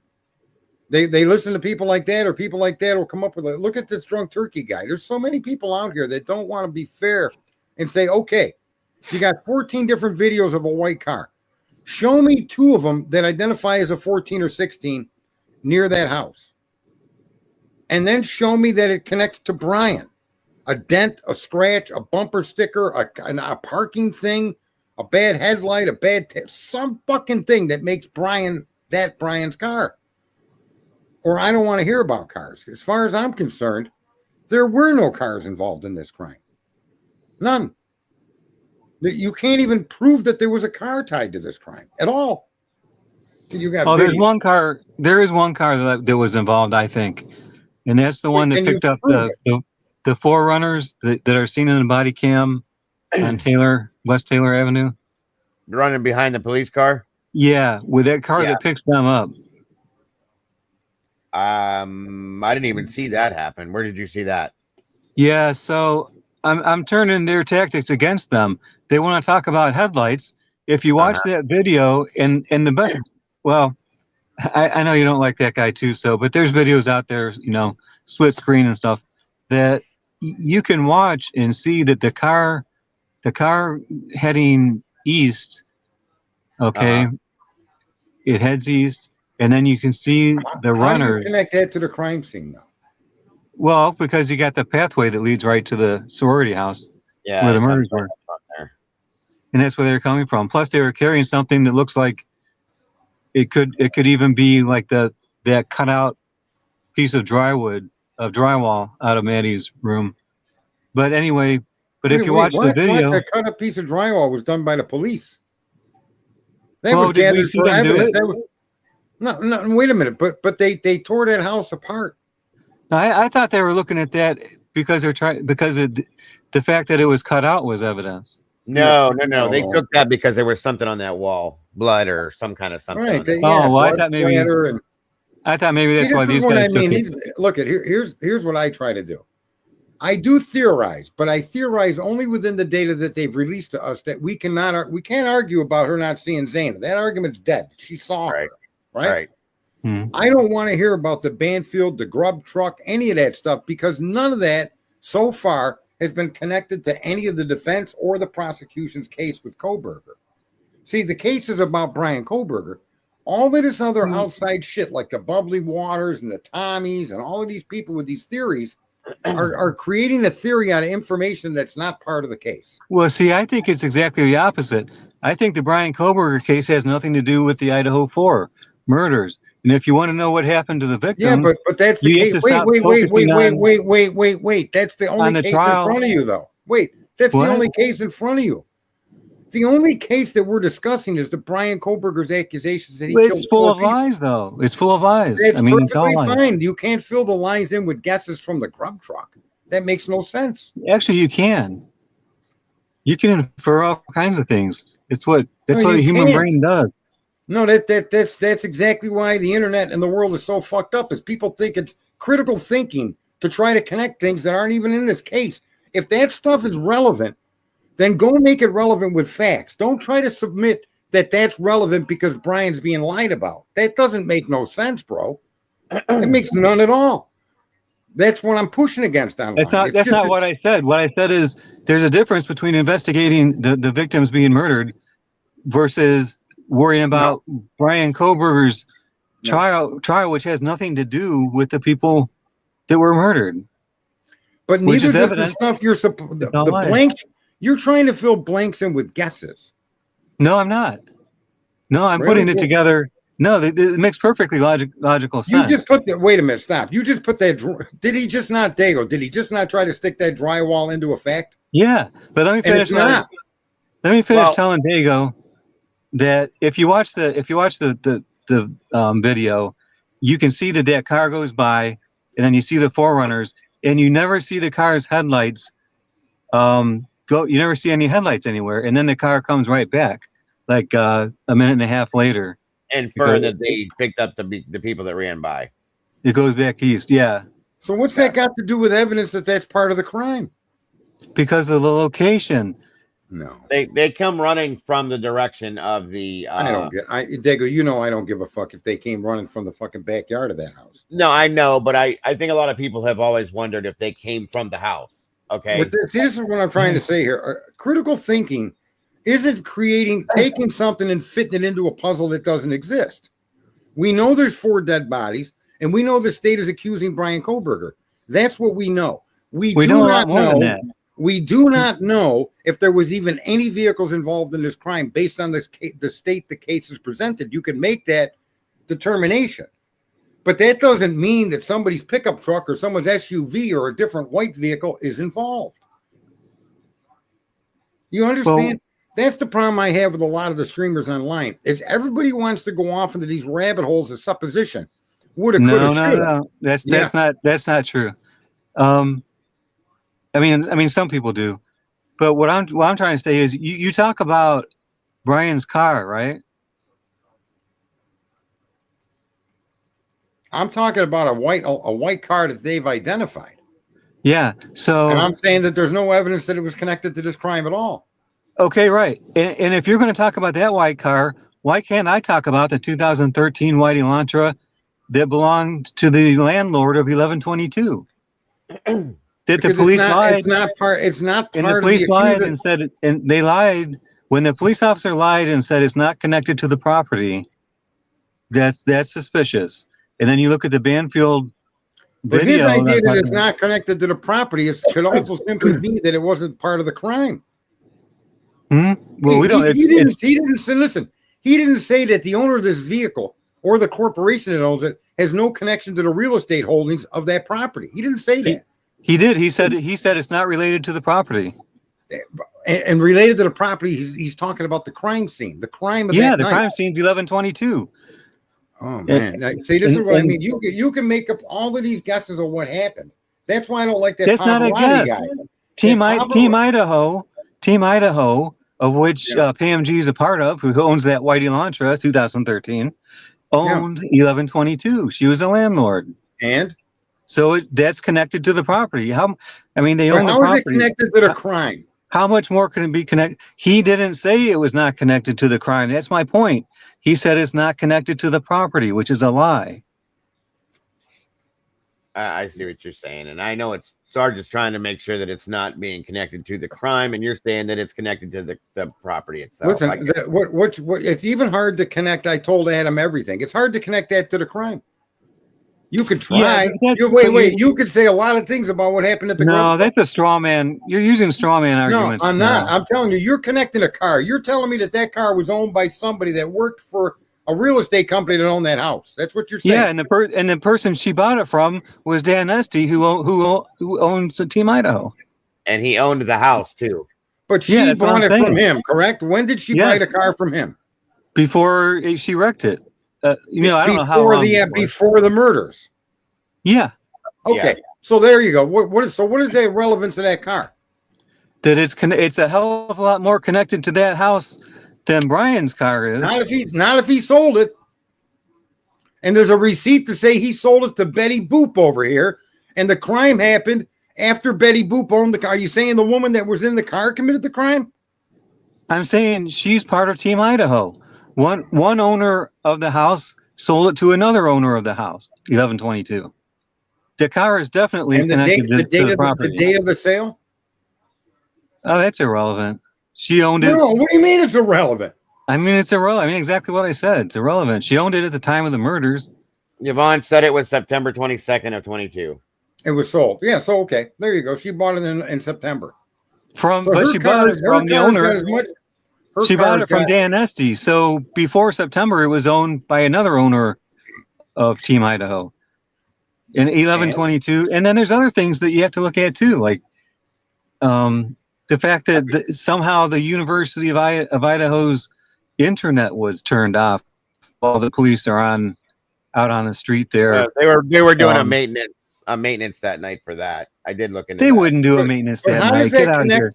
How does that connect to the case in front of us? With all those people in town for the football game, there's no way they would do maintenance then. I don't give a shit what you think. I worked in wide area networking. Oh, I'm telling hold on, bro. I'm not being a dick here, so don't be a dick to me. I just telling you, they stated that it was a regular maintenance that they had, so you don't have to give a shit what I think. I'm not being rude to you. I'm just telling you what. Well, no, you told me that like it was a fact coming from you. It's a fact coming from what we looked. I said I looked into it. You didn't let me finish. That doesn't make any sense. Look, you're in an atmosphere they wouldn't do that. Where. Why wouldn't they do that? How do you know that though? I know that because I worked in wide area networking. You would never have a network down. And I'm not saying you're wrong. I'm agreeing. Look, this is the best thing right here. Here's the best thing, and this is why we need to shut this down. Unless you have the answers, you have to look at everything, and that's just the most ignorant fucking statement I've ever heard. You mean the investigators should have looked at everything, and they didn't. So what you're all trying to do is fill in the fucking blanks that they ignored. And if that's your idea of understanding the criminal justice system and the crimes in front of us, that's just fucking insane. Unless you have solid evidence that can show that any Elantra was involved in this crime, then I don't give a fuck if everybody on that street owned a car. You need to make that connection. And if you can't, then it's bullshit. The grub truck, you need to make a connection. If you can't, then what makes you think the cops could have? I mean, everybody's on their cell phone. They're coming up with all these theories of who did it, who was tied to it, how the university was involved, how the frat was involved, the drug dealers. You don't know any of that to be a fact. Yes, I do. And that's not what this case is about. This case is about a young man. You have to look at the whole picture. You keep bouncing from one thing to another. Can't. Yeah, I got it. You're like Jeff H. I can't talk to people like that, Dago. I had to boo. Who the fuck was that? I'm sorry. These fucking people don't want to focus on what's in front of them. Good God. They want to argue about what they think they can make. Fuck you and you're fucking thinking about connections. Explain how the fuck a young woman sees a dead fucking body and doesn't do anything about it. That's the issue here. Not the fucking Elantra owned by some jerk off that has a real estate company. I don't give a fuck what they're trying to look for, Wayne. There's no sense in looking for them connections. That is not going to help anybody. The only connections you can make are the connections that are trying to be made by the law enforcement officials and the defense team. Those are the only things you need to pay attention to. All of this other ancillary bullshit is why all of these rumors come out. I was trying to be nice to the guy too. Fuck. I'm not going to be nice. Get the fuck. Jesus. And I didn't even get to finish saying what I was saying. And I don't even know you. I don't want people like that in this stream. If you think all of these other streamers and all these other theories are relevant, then go in their fucking stream and get the fuck out of mine. I don't want you here. I don't even know what that was all about, Sarge. So I my apologies for getting loud, but I wasn't trying to. Okay, I was just trying to make a statement. No, you know me. I when I get on a fucking bend, I'm gone. I'm telling you, I don't want to hear any of that fucking shit. I don't give a fuck about other people that owned it. I don't care about any of that. None of that stuff can be made. Let Ann make the alternative argument. Is there some of the stuff these people have looked at? Is that going to be part? It might be. It fucking might be. At that point, let's talk about it. But I'm not going to sit around here looking at fucking photos and videos and listening to sounds and then people telling me what I'm hearing and telling me what they're seeing and making these. Man, oh man. Now, what I thought he was trying, that's what I was trying to be nice about it, was saying was when they ran past, when they had the car stopped, they thought maybe they came from the house and they could have been involved in the murders because they ran by and they weren't stopped. So that's what I thought he was relating to, but there's no reason to talk to me that way. I don't talk to nobody like that. You don't even know me, so don't come. I don't care if I know these people or not. I'll talk to anybody I want to talk to in my fucking stream. I want to understand the fucking information and the facts that they've supplied to us, and their facts keep changing. Their facts obfuscate truth, And are others involved in this crime? It absolutely looks, yeah. But to go out on the internet and think you're going to figure out who the fuck those people are, and you're going to make streams out of it, you better have some information. That's why there's so much shit in this case, and it's all so mixed up. That's a fact. I mean, you could connect Heather, you can connect Bethany, you can connect Zaina, Ethan. You can connect all of these people to the crime, to the scene, to what happened that night. Everything could be connected. Right. 100%. I don't want to hear what happened at a fucking car at a different state that was in a car accident. You're all trying to figure this shit out, and there's nothing for you to figure out. You're never going to figure this out. But in the meantime, you're going to tell us somebody cut a piece of drywall and ran across the street with it. Isn't that not what he said? And that is not true at all. But yes, that is what he said. I mean, I want to engage in that conversation. How about the other jerk off that's got more followers than all of you combined? That said someone parachuted to the crime scene. Yeah, right. They crawled up a tree with branches that are just a little bit thicker than the fucking pencil. And they leaped from the branch onto the deck. And he's got more followers than anybody. You're right. That's the kind of fun. Do you think that that's an intelligent conversation, that's worth? Go watch fucking crime scene on TV, man. That is a joke. I'm outraged at some of these obvious points, rather than trying to understand them amongst each other. We got to inject our ideas of what happened. Now, I do inject what I think happened based on Dylan's own words. I'm not saying anything about a grub truck or some fuzzy fucking video. I'm trying to understand the words that she gave that are now made public. Yep. And tell me how that adds up to innocence. Agreed. Anne has to connect. Anne's going to connect the dots. Anne will give us alternative perpetrators. I think she's been doing that. I think that's the whole point. And she's been connecting the dots, and it's finally getting to the point where now it's being shown for what it is. Yeah, here's the thing. This car is an example. I don't give a fuck who owned it before, and it's been tied to the same company, and they happen to own that house. I mean, okay. Where does that make them people part of the crime? I don't understand why you would even go down that rabbit hole. I don't know, Dago. That's what drives me nuts. Now, trying to understand Dylan's statements, that to me makes more sense. Trying to understand the argument that car that you're trying to show images of is Brian, I'd be happy to accept that. If there's an identifying feature on that vehicle that says it's Brian's, I wouldn't have argued with that at all. But that's not what they've given us, is it? Uh-oh, poor Dago.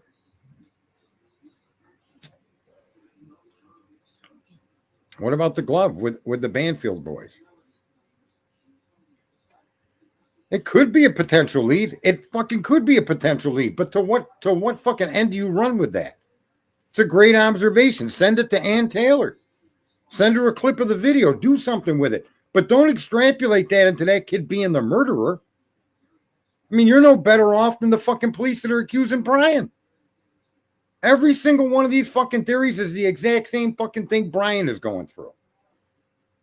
And so where does that benefit anybody? Looking at the evidence, trying to understand the evidence, make sense of the evidence, and trying to get the story that the evidence will tell. What is the evidence? What is the story being told by the evidence? That's a legitimate discussion. You can have different opinions, different voices on that. But just because some guy has a glove on, how does that make it connected to this crime scene? Because they found one glove? That's fantastic. Point that out to Ann. Send her that picture. Send her that explanation. And if there's any merit to that, then she'll pick it up and run with it. Are you there, Dig? Yeah, hang on. Oh, okay. Yeah, he's getting coffee or something. This guy likes coffee in the middle of the night. Yeah, I don't care what Gilter say. If there's pictures of Brian Kohberger entering that home, then Brian Kohberger entered that home. Those pictures should be date stamped. They should be verified. They should be solid. Sorry about that. No, that's okay. That's the thing too, is a lot of people tell you how much that the police are lying, and I'm not going to argue that they are or are not. But then when they come in with these conspiracy theories of outside pieces and players, they're doing the exact same thing the police are doing to Brian. Agreed. And I just get all bent out. I can't take that kind of discussion. It's some things are pretty simple. Some things are not.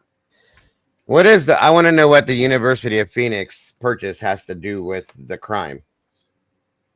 I know that's been brought up and talked about.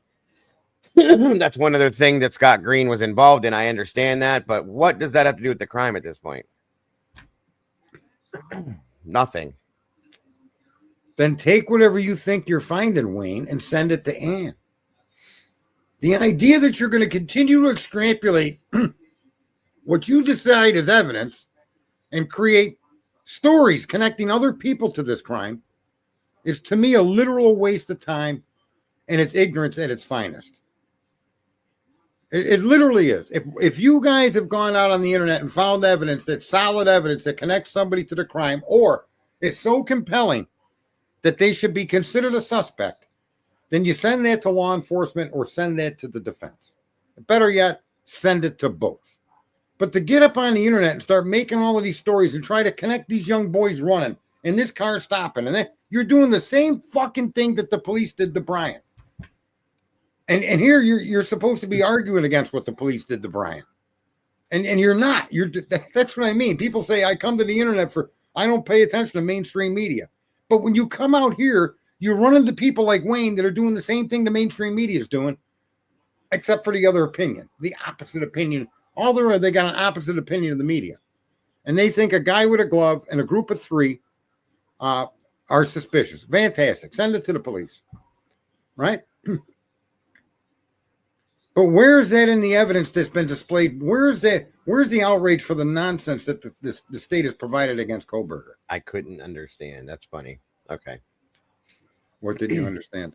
Oh, this guy that thinks he knows me brought up the university, or the University of Phoenix purchase that Idaho was doing, that big expensive one of the things that Scott Green was involved in. Again, I do understand. I absolutely know exactly what it's all about. I don't believe that has anything to do with the murders, is what I said. I can't understand. Let me just say, if it does, show it. Prove it. Otherwise, I'm not going to debate back and forth with you whether it does or not. The same thing with the kid with the glove. I don't want to hear about it. What I also don't understand is how the fuck somebody just said that Ann compromised. Are you kidding me? Nobody knows what's going on, okay? Nobody knows. You can see what you see from outside, but we don't know exactly what's going on. It's not enough to try to understand how your justice system is broke. It's not enough to understand that these allegations, how they're being laid and what they mean. That's not enough for people. They want to get off into the weeds and think they can solve this crime where the police didn't. It's absolute fucking crazy.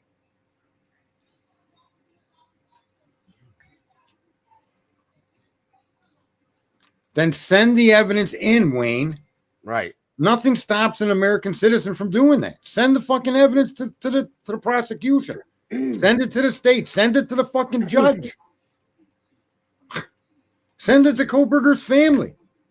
Well, you said I wouldn't understand, so I was reading what you were saying, but okay. I'm just saying, folks, you can make all these observations all day long, and you got how many hours of video reel? How many hours did people spend on Linda Lane? All that fucking bullshit.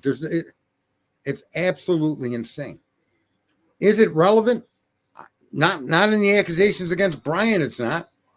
Is it relevant to solve the crime? Well, no one's investigating your observations, so no. Fair enough. There you go. I agree. It's like telling everybody you caught a 4-foot fish. If you don't got the fish to show us, then I don't want to hear it. I ate it. I buy that. Yep.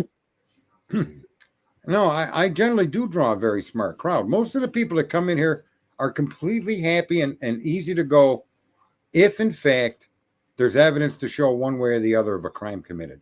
Brian, I went through this with the Kansas City 3 and all the fucknuts out here with all their. Oh my God, what a mess that was! How about that another girl that Eyes, Donna Eyes? Yeah, fucking jerk off show that all these streamers put out. and all of these fucking accusing the cops, accusing the fucking hospital of helping kill that woman. And it was her own fucking drug choice, just like the Kansas City 3.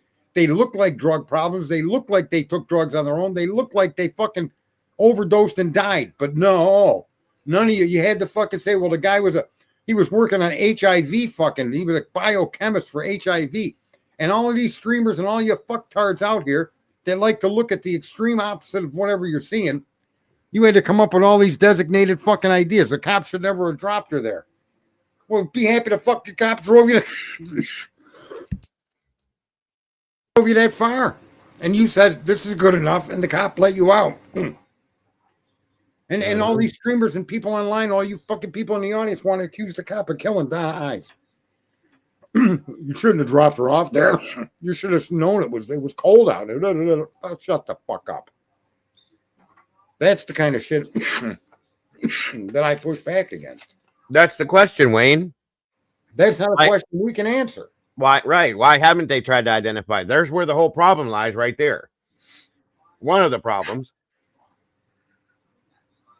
That's exactly right, Heather. That's exactly the point that I'm making. All of this ancillary woulda, coulda, shoulda, maybe, possibly, it looks bad. Mm-hmm. It's go stand over the back fence, turn off your internet, and gossip with your fucking neighbors, because that's all that shit is, gossip. I don't know who that young boy is. I don't know why he's only got on one glove. Is it fashionable to wear one glove? I don't fucking know. I don't have any opinion on the knife purchase. I don't understand what this Kelby guy is saying, Sarge. Back here, he said that Brian's not relevant and the court docs are about BK, not the Idaho court. What did I don't understand where you're going with this. Heather summed it up well.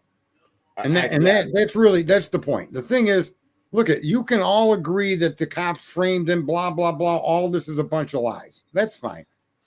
But that doesn't give you the right to go out and start impugning and accusing frat houses, boyfriends, relatives, neighbors, grub truck, Banfield. Yeah, I mean, the fuck kind of nonsense is that? You're never going to solve the case with your cell phones. Sorry. And the fact that they didn't investigate all of those things, I agree. But that's about the only thing I can say about those. I'm not going to engage in trying to connect those fucking actions or those observations to being involved in this crime. Then instead of sitting here trying to insult people, why don't you inform people what you're trying to explain instead of just saying the same things again and again and making no sense of it? Then maybe people could understand or do you understand what you're saying? You know, listen, that's the problem when people believe rather than just deal with the facts that are there. I don't know who did this. I'm not convinced Brian did it. I'm not convinced Brian didn't do it. And the case in front of us is Brian Kohberger versus the state, or the Idaho State versus Brian Kohberger. No, I didn't cut anybody off, but go ahead. No, I did. I kicked him out of here. You may have. I'm not going to debate all of this. I mean, come on, dude. You admit you said that you saw some guy run into a car with a piece of the drywall. I mean, I should have booted you right then.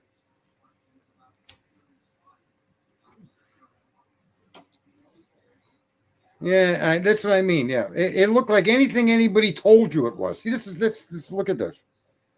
It looked like dead people on a bed because somebody blew up the fucking video and told me what they saw. And, you know, I'm smart. I'm a critical thinker. And, yeah, what they're saying makes sense. Look at that. These kids were looking at dead bodies while they were talking to the cops. Holy nobody could see that. Nobody could see that. And I remember that being spoken about. Somebody tried to show it to me, and there's nothing you can see. It's not clear enough to be able to make that justification on it. And even if it is, send that evidence to the fucking defense. This is the other thing, too. These people need to be right. And I guarantee I'm the one pointed at, and everybody will argue that Sarge always needs to be right. Well, let me clue you guys in on something. I generally am right because I pay attention to the data that's available. And the idea that others did it does not fucking elude me. It's likely that others did this. It's likely more than one other did this.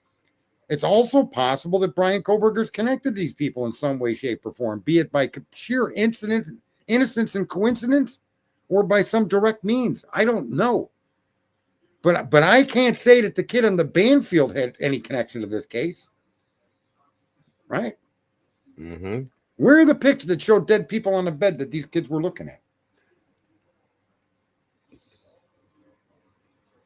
Never and why? seen it. I just think it's fucking crazy. I think it's potentially multiple perpetrators. I think it's potentially one person could have done this. There you go. Look at Heather. No, she summed it up real well, Dago. I would like to review the information that's available to us and trying to guess he, she, they, them did it. I mean, I don't want to get into these gender identities. Yeah. Yeah. Yeah. And that's the bottom line. The thing is, does that mean is that going to be good enough for a jury? No. Then, like I said, Wayne, what they should have investigated, send it to Ann, send it to the prosecution, send it to the police department, send it to the FBI. If you guys come up with something that may have relevance to the case and it's sound and factual, send it to somebody rather than come out here on the internet and let people build off it. And then they build these mountains like bubbly water shows you this fucking picture of some car coming down a fucking road. Look, it stopped here. It did this. It did that. Mm-hmm. Oh my. It's like the Linda Lane video. How many of you people thought that Linda Lane video was real? I have to admit, for a period of time, I may have thought it was real.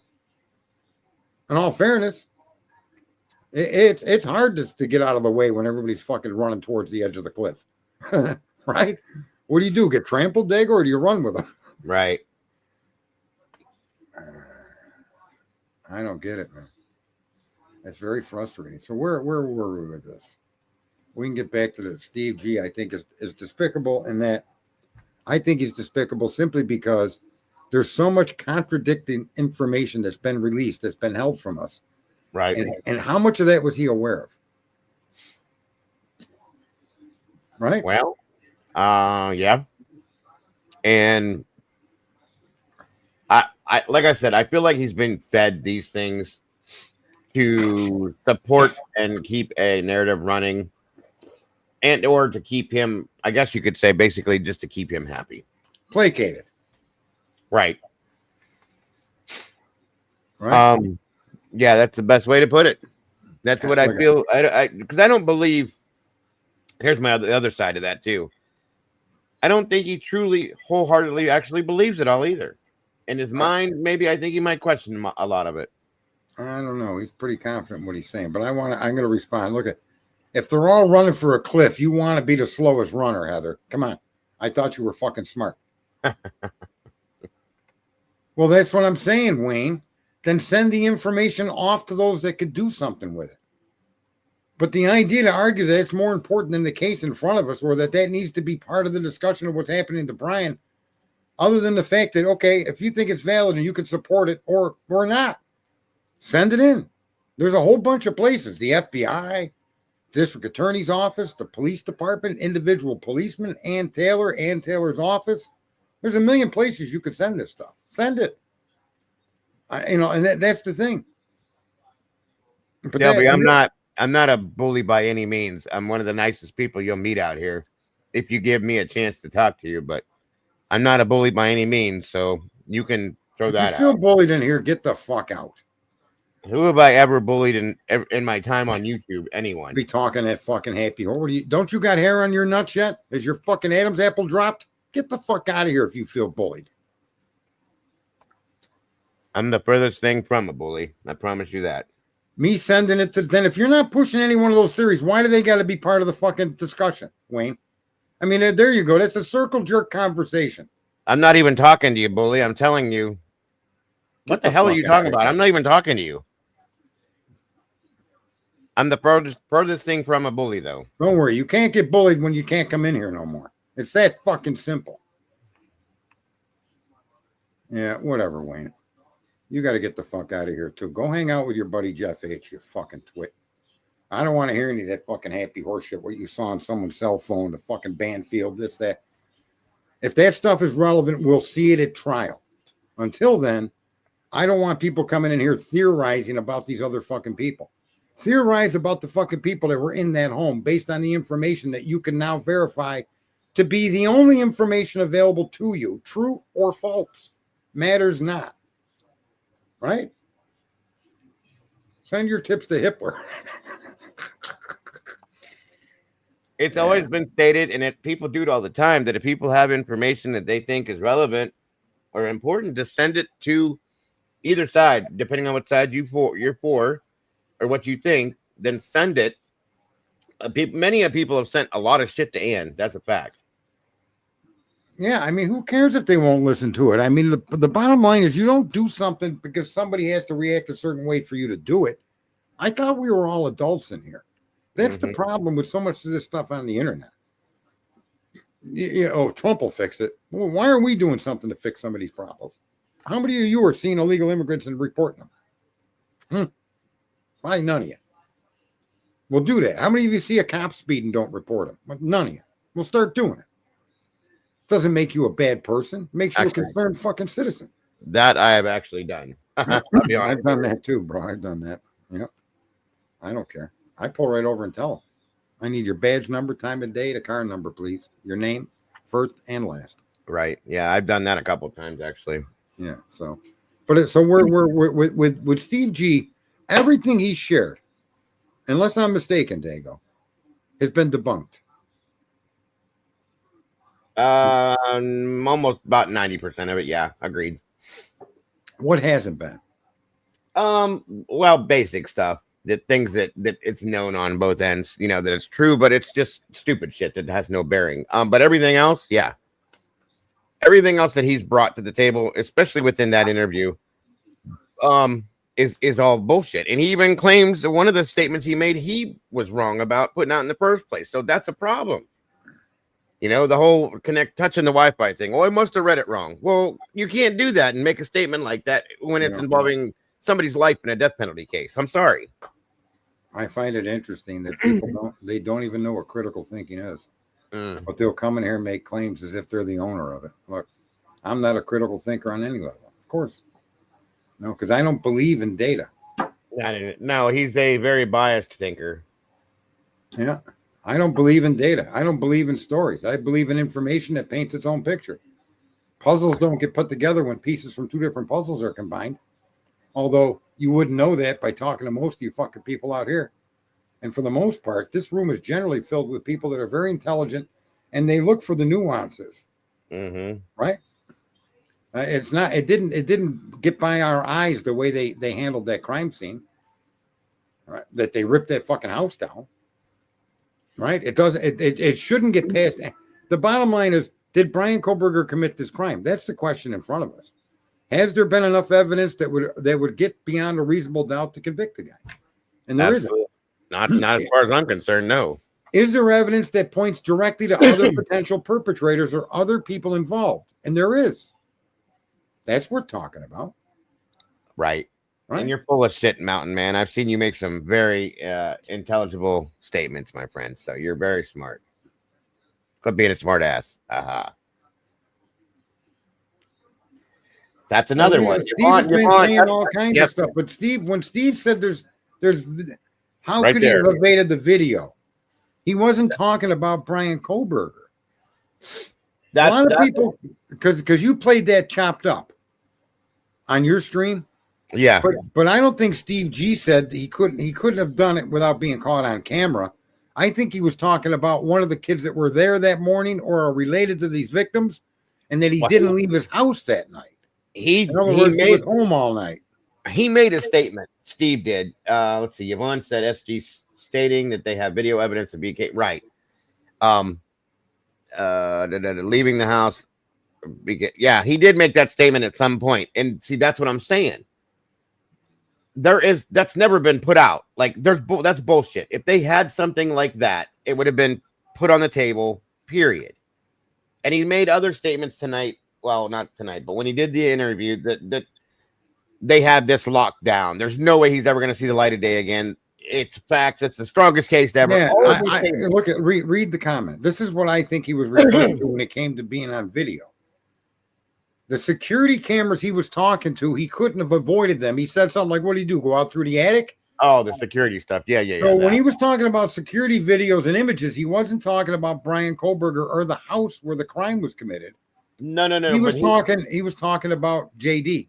That point, yes. But the other day, I don't know if it was in this interview, Sarge, or one before, he did make a statement about there's a video that has Brian. They have Brian on video at the house or something like that. And I said, "Oh, give me a my break." understanding is they got Brian on video at an automatic teller. I've heard that too. Well, I think that's in documents that's going to be part of the case. Yeah, right. So And there then- is Brian on video, but my understanding of that video is that it's a video from a withdrawal at an ATM machine. Agreed. Yeah. That's what I understood that to mean. I've not seen anything entered so far from the prosecution or argued against in the defense of a video showing Brian Kohberger coming out of that property. And if it shows him coming out, why doesn't it show him going in? They don't have that video because here's the thing. We wouldn't be having this conversation, Sarge. Right. None of these conversations would be happening if they had that man going in or out of that house with that car involved at all, period. This would not be happening. It would be done. That's it. That's all. Someone needs to pick up that video. You know who's good at that is Heather. So if she's still out there, someone get the video where he says they got a video of Brian Kohberger leaving the house with a clear shot. If hid face. I don't understand what that means, Yvonne. If hid face. What does that mean? Wait, clear shot. With a clear shot, if hid face. What? I don't think she meant if hid, but he hid his face or something like that, maybe. He said they had Brian Kohberger connected to their Wi-Fi. He said that they had special software that could track these phones even when they're off. None of that is in evidence. It's been contradicted. There is no electronic information. The battery level, too. That's the other one. That blew my mind. Like, stop saying things that these are absolute things that are not. That's where these stories come. But here's what it is. These people listen to stuff and they have this predetermined idea of what they believe all of this stuff means. Right. Rather than looking and reading it. Like I said, show me a document, a picture, a fingerprint, a witness. Show me something, a footprint, and connect it to Brian. Yeah, there's no video like this. This would never ever happen. Sorry. Again, he's being fed these things to keep him quiet, in my opinion. And again, this is why he's saying these things, because he believes it, or he wants to believe it, I should say.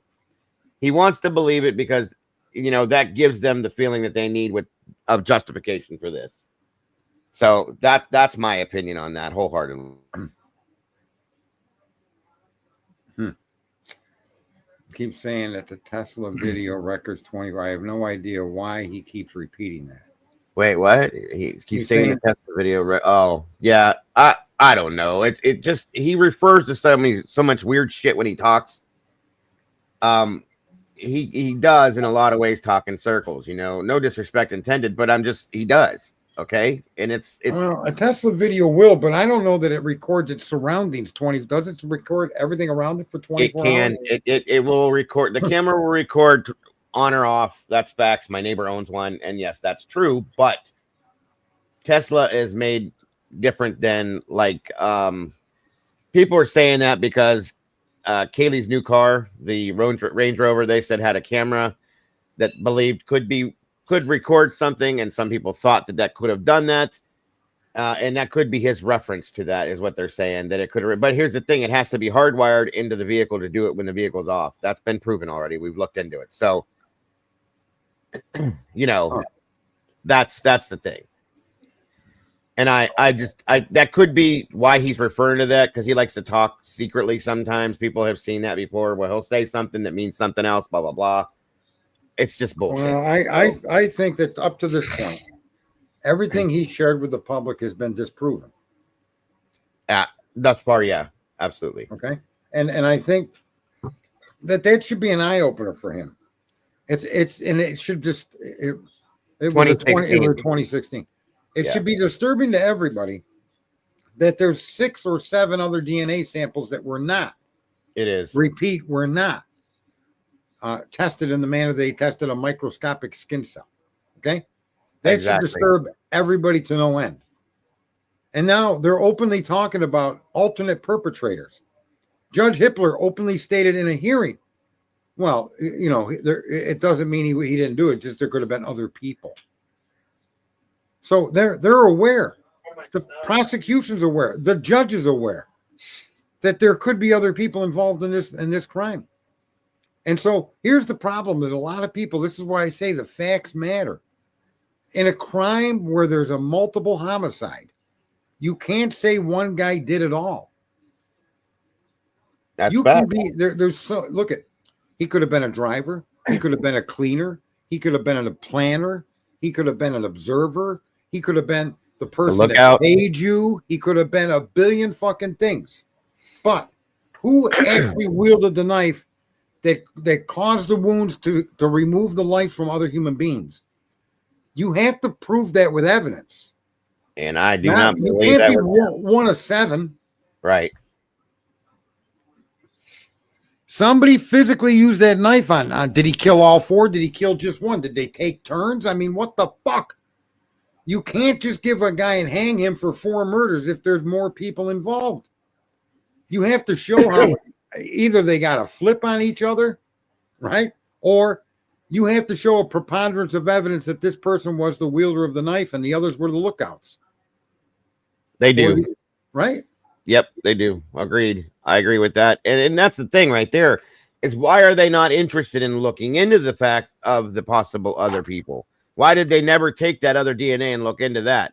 Why did they never, I'll reach out a little bit further into this, and that's okay. They just left it be on one guy, minus knowing that there's other evidence out there pointing to other people, and they left it go. That's the biggest problem with this. And we haven't gotten the autopsy reports, right? No, not clear ones. No. Okay. Yeah, I mean, was it one weapon used throughout the entire crime? Was Agreed. it more than one weapon? If it was more than one weapon, was it more than one person? And states that she found within the discovery, or a tip, I'm sorry, that the possibility of 2 perpetrators with 2 different weapons. That's something that she clearly has. So as she follows up with it, we'll see what comes from that. But that's definitely different within what the narrative is. And she also made statements that the alternative suspects have a direct connection to the victims. Way more direct connection than Brian has, which is 0. So yes, that could be somebody. And I've always thought that they're people that are close to them. So has Kaylee's mother. In the very beginning, first interview she ever gave, said she clearly believes it's somebody that knew Kaylee very well. Where'd that go? All of it, that just disappeared. So yeah. Apparently there are 2 experts, one state, one defense. Also, yes. A policeman tried to reenact it. Yep, that did happen. You can't go from 407 and pull away at 420. Okay, and you got to account for the time to enter the home, maneuver through the home, commit the crimes on all 4 victims, maneuver back out of the house, into the car, and drive away. So you're taking a 13-minute crime, and at best, you're talking maybe 10 or 11 minutes for one person to do this. And that's the thing. You're right. When he did the reenactment, he did not add in the defensive fighting that went on. He didn't add in all the extra little things that make this timeline very important. He just went in and pretended to do what he did and left.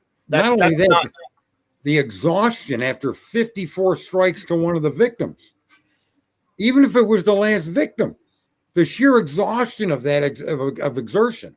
And you go tell a boxer to punch 54 times in a row and ask him if he wants to sit down when he's done. And not to mention that they're putting this on a guy that has been diagnosed as a young child with dyspraxia that does not have the ability to do something like that. Okay?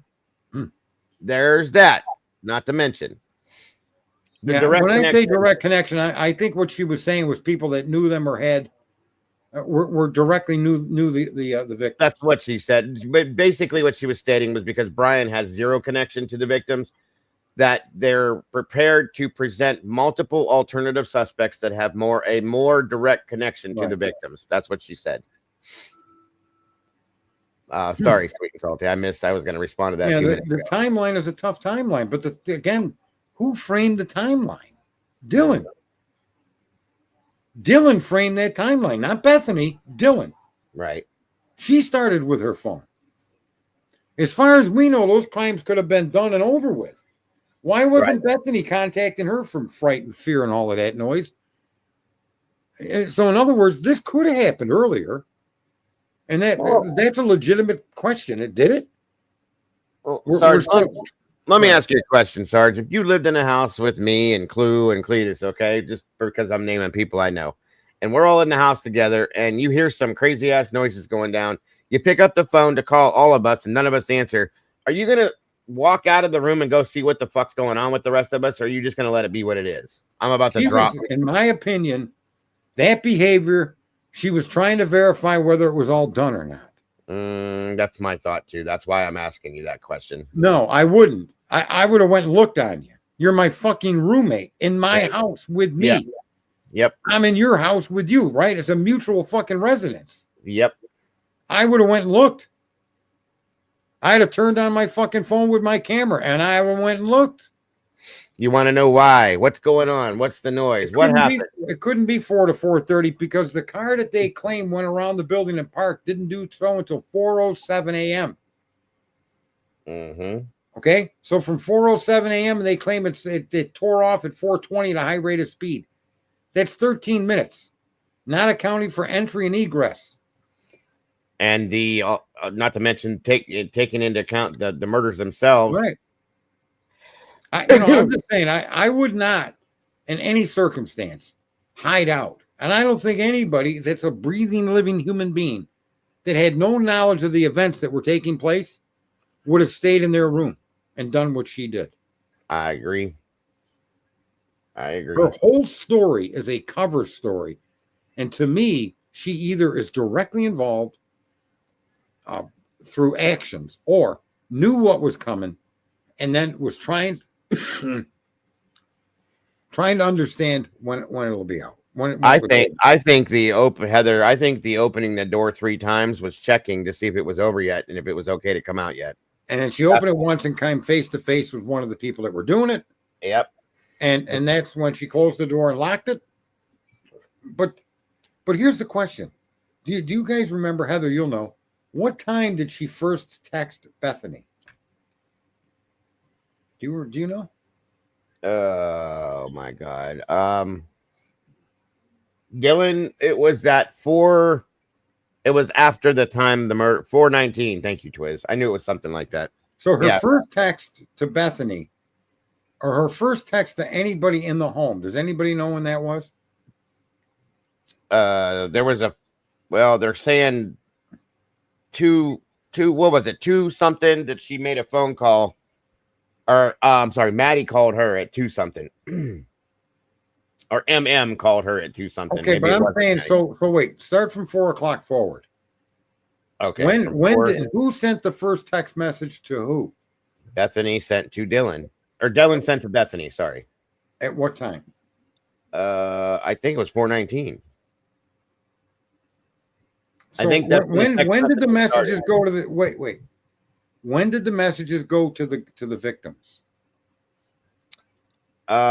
Shit. You're gonna make me. I gotta pull that up to be able to. I can't remember all that. No, I'm pretty sure Heather or someone in the audience knows, but we know that at 4:19, you're saying Bethany texted Dylan at 4:19. That's what April just said. Yeah. Okay, so Bethany to Dylan. Do we know what that text said? I'm trying to pull them up now. Give me a minute. Oh, look at April. Who's that? Bam! I was waiting for you to say something. It's still April too, honey. May is a few days away, but we got April now. Hang on, Sarge. I'll pull them up.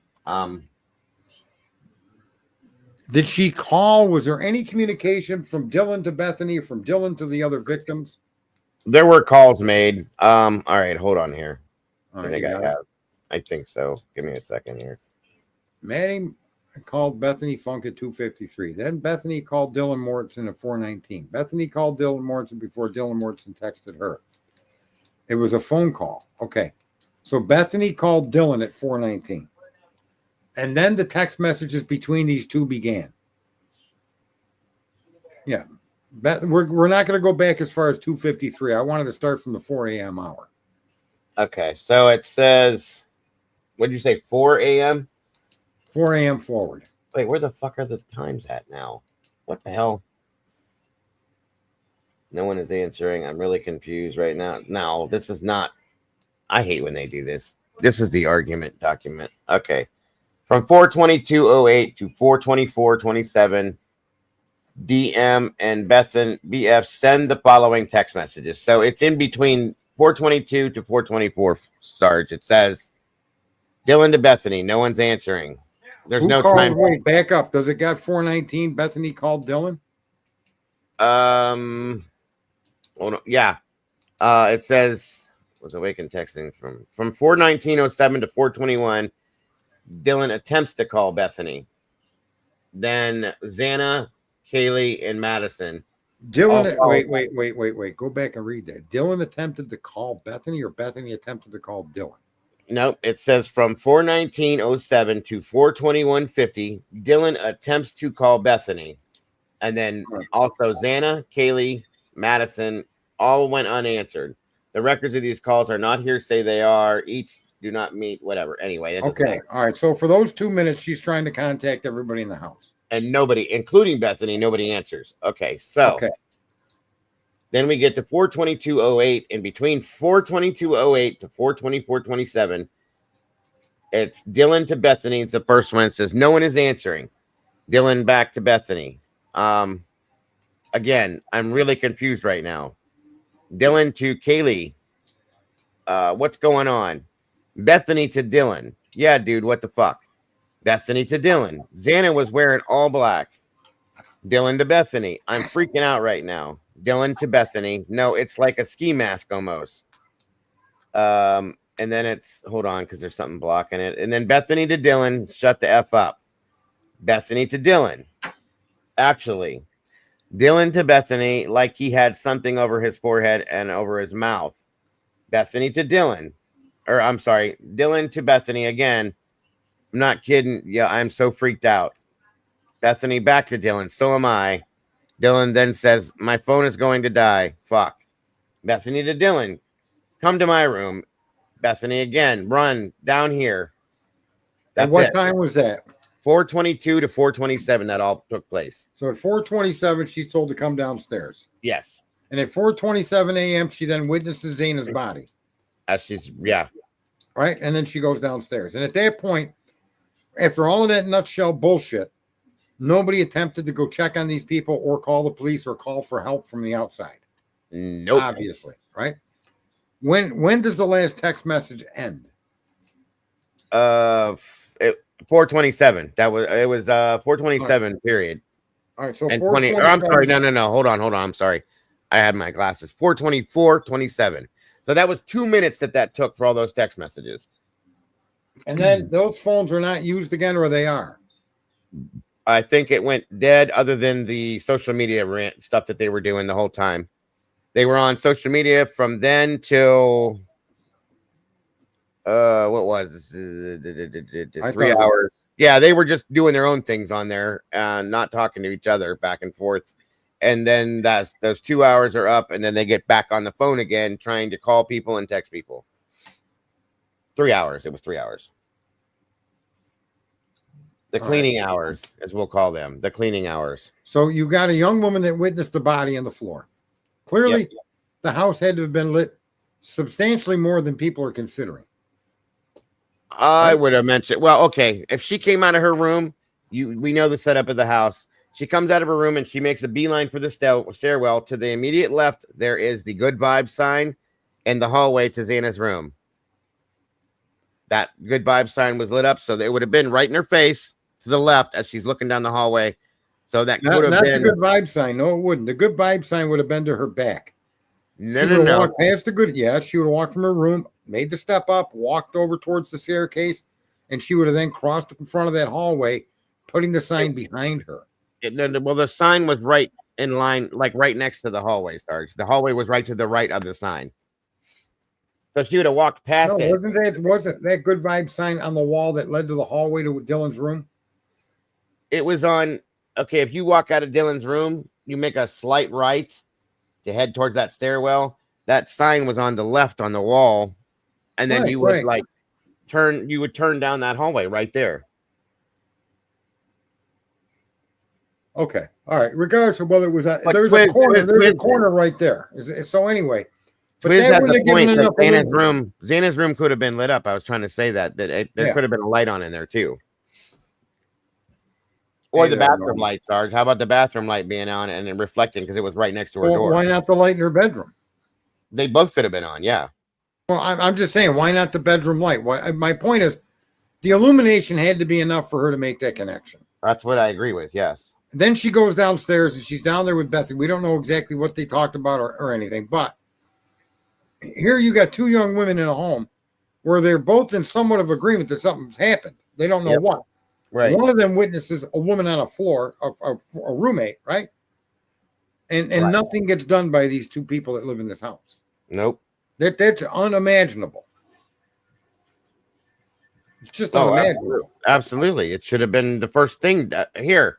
If you glance to your left and you see your friend on the floor, if you enough to recognize it's her, you should have immediately ran and said, "Hey, are you okay? What's the matter?" and checked her out. But that didn't happen.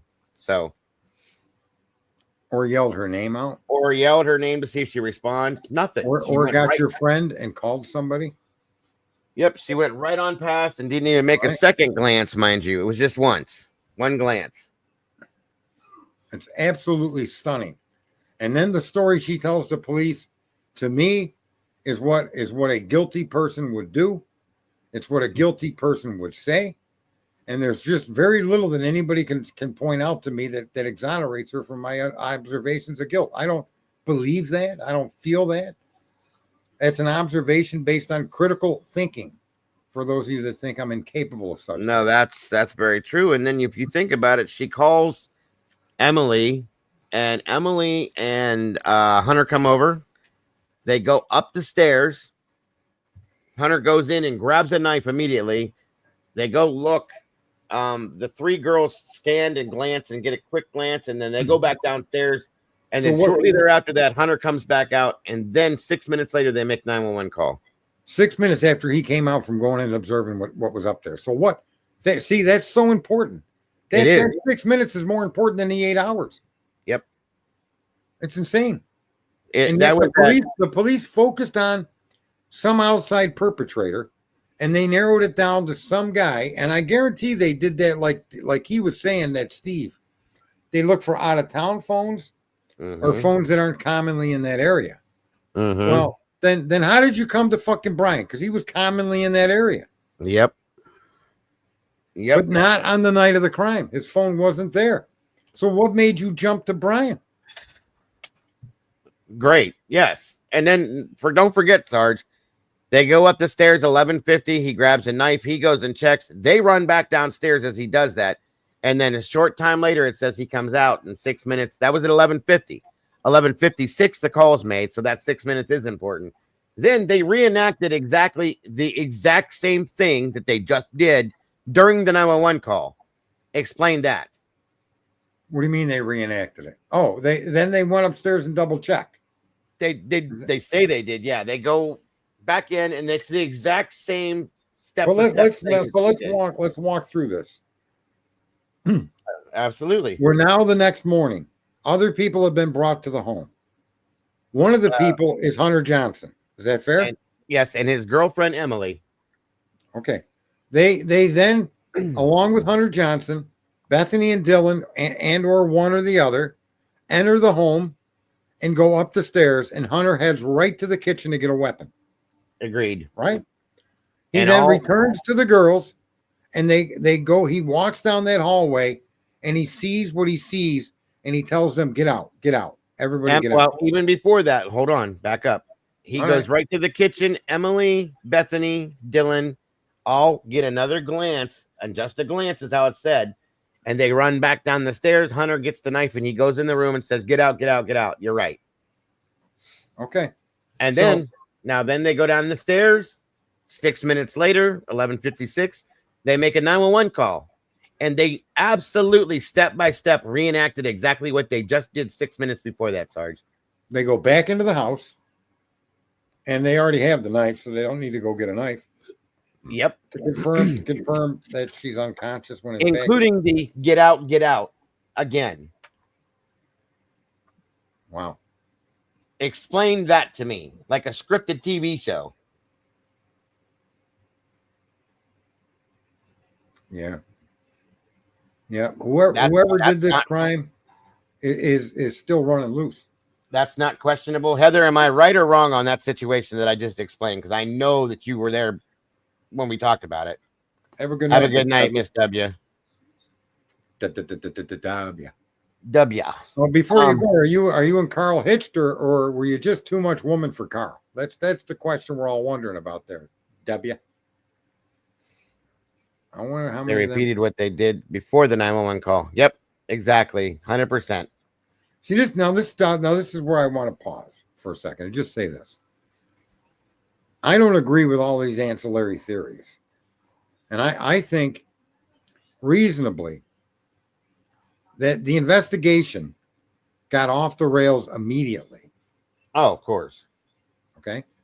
Yep. And by getting off the rails, I mean that the people that were privy to the truth were already on the property. Mm-hmm. And they, for whatever reason, they handled it like these people were innocent wallflowers. Now, either because they had a blinders on because they're young women, or because they may have already known what happened in that home. Right? I mean, these people make all of these stories about the internet going out, cops all over the place, blah, blah, blah. Okay. You can surmise from this situation that they may have been aware, or at least the investigators, and then they held the scene for how many hours before Brett Payne showed up? Another 4 or 5 hours? Between noon and between 4 to 5 hours, right? So, then 5 hours later, an investigator shows up. And that's when the coroner, 100%. Yeah, it's now here's another question. With all that just being explained, and there's an interview with Steve right after all this stuff gets put out there. Why is he not questioning that situation? Well, they're just young girls and blah blah blah, and that that's not good enough for me. I'm sorry. How do you explain young kids shooting and killing people to initiate themselves for gang membership? Well, that's a good point too, but still. I mean, how many young girls have killed other young girls? It's not unheard of. It's not like it's more common. There's prisons for women for a reason. Right. Okay. So again, that's why I say, if those sequence of events aren't suspicious to the extreme, and those are enough to focus on, than to worry about any suspicious activity outside that property. The names of the people that were there, copies of the interviews, that all needs to be shown to the public. What did these other people that were called there, what were the basis they were called there for? Why did they come to the property? All that needs to be, we need to know that. What the fuck? Well, I'm going to venture to say, based on what we hear Bethany say, there's something happening, or something happened in our home and we don't know what. That was Dylan. That was Bethany. Dylan was in the background. Yeah, I'm positive. Oh, okay. Who said the 4 a.m.? Dylan. Dylan told Emily gets on the phone. She's the real calm one. And in the background, Dylan's trying to tell her, by the way, we saw somebody at 4 a.m. And then Dylan gets on the phone and she says, can I just tell you what happened real quick? And she's the one that says, they were at 4 o'clock and they cut her off. So they had 4 people on the phone. The group of people that were there the whole time, in my opinion, they had Hunter, Emily, Dylan, and Bethany. All 4 of them ended up on that phone call. Look at what Amanda Smith reminds us of. Keep saying those Manson girls stab people. Yeah. That's interesting, Amanda. I mean, that too bad that wasn't said 2.5 years ago when everybody was arguing to stay away from talking about those girls. No shit. Right? And that's something police officers should be trained in. There should be no bias. There should be no you can't presuppose. You can't come to a predetermined conclusion. With all of that time, all of that time should have been the big clue. Right. That house, and that's what I mean. All of those people, every single one of them, should have been strip searched and examined by a forensic examiner before they were ever allowed to intermingle. DNA swabs, everything. Yep. Not DNA swabbing them to find out what their DNA is, but checking their hair, swabbing their hands, their wrists, their knees, their pants, everything. Yep. They should have been swabbed. You pull up into a horrific scene where 4 people have been killed, and you got whatever amount of people outside the crime scene that were called there by 2 survivors. You don't believe that they were called there. You have to accept that they may have been part of the crime scene. And also, I'm going to mention this. Outcast, he was in here earlier too.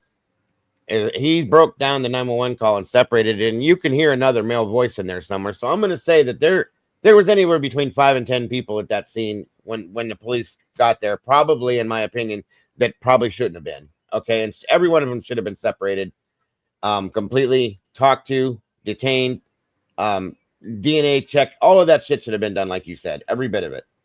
And that's not what happened.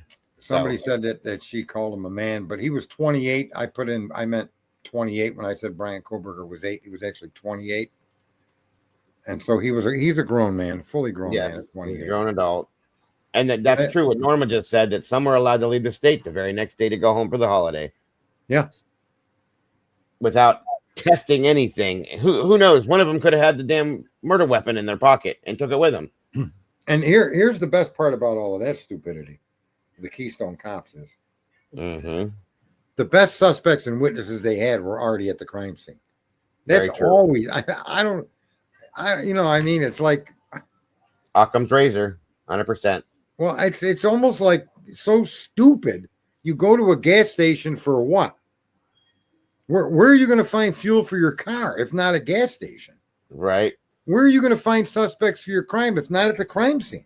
Exactly. And nobody was treated that way because of the way they were acting. See, that's what disturbs me when all these people bring up all these other topics about Banfield, grub truck, this, that, the glove. Those are observations. I'm glad you made them, but really, they're moot. If you really want to look at what was done wrong here, it isn't that they didn't investigate all those other people. It's that their initial reaction to the crime and then the immediate work that they did is just fucked up from the floor up. Oh yeah. And yeah, I'd want to know everything these girls were doing. What was they talking to the father about? Why did she have a need to call her dad that early in the morning? See, this is what I mean. These are questions that only point to guilt. What was deleted? Right. Well, isn't that an average person of average intelligence that doesn't even know how to use critical thinking would see this series of events and the questions all surround those need to be made crystal clear. You pull up to a car accident and you don't know who the other drivers are, who was involved in the accident or not until you start asking everybody around you. Right? This is a homicide. So those people need to be independently identified. Their ID and their identity needs to be proven. And then all of the information that you collect needs to be done independently. And they fucked this up right from the start. And is that because they were going to frame somebody or they knew something? You can't answer that question. You could say it definitely looks like that. And, you can't argue that someone seeing it that way is wrong and seeing it that way. Right. Well, especially at this point, maybe 2 years ago. No, maybe not. You wouldn't see it that way, but now, yeah, you can definitely see it that way now. Yeah, the judge doesn't seem to have critical thinking skills. No, he doesn't seem to have any thinking skills. It looks like he's ready to take a nap. It depends on how Ann handles that cross-examination. I can't wait to hear her opening statement, because if it's an opening statement, she should pay attention to that lawyer in the Karen Reed case. That was an extraordinarily powerful opening statement. And the best thing is he didn't offer to solve the crime by making accusations of corruption and frame. I don't know if you picked this nuance out of what he did. Right. But what he did do was he put all of these police on the fucking chopping block for what they actually did without making a conclusion. So, he's talking about that cop that's no good, that's been kicked off the force, and he's a no good, blah blah blah. Right. But he didn't, in this particular case. He's not trying to say the police framed her. In other words, he's not out there trying to prove something that he shouldn't have to prove. But what he is doing is he's put an opening statement out there that they have to justify. Sure. Their accusation right here isn't from corruption. Right. In other words, they got to defend something he doesn't have to argue. Good point. Right. Absolutely. And I hope she does that in this case. That Bill Thompson needs to explain why is your interpretation of these vehicles the only interpretation allowed? Mm-hmm. And his only answer could be, well, transfer DNA. But sir, there were 7 other DNA samples that you didn't investigate. Right. Now what? So even at the end, you say to the jury, they need to prove beyond a reasonable doubt. And if the DNA sample is bothering you, then you have to acquit, because that DNA sample does not prove Brian Kohberger committed this crime. No matter what you think of DNA, it does not tell you what time it got there, how it got there, or when it got there. And it certainly doesn't prove that he wielded the alleged weapon they say came from that sheath. When you have 7 other samples of people that could have just as easily wielded the knife, and even more importantly, more likely did so because they left blood behind. Right? And you know what? I forgot, Sarge. Let me add this into the situation too. This is newer that came out, that it now is believed that Ethan and Xana were killed simultaneously, meaning at the same time. Now, one person definitely is not able to do that. Not with one weapon. Well, if one person's struggling and you're in a bedroom of 2, the other person is going to come to your aid. I'm certain, no matter who you are, that if you're in the bedroom with me and I'm trying to fight off an attacker, you're going to do something. Scream, yell, throw something at him, run it. You're going to do something. And if you're the man and it's your woman being assaulted, you're going to respond with violence. Of course. There's no other, you can't reason with this.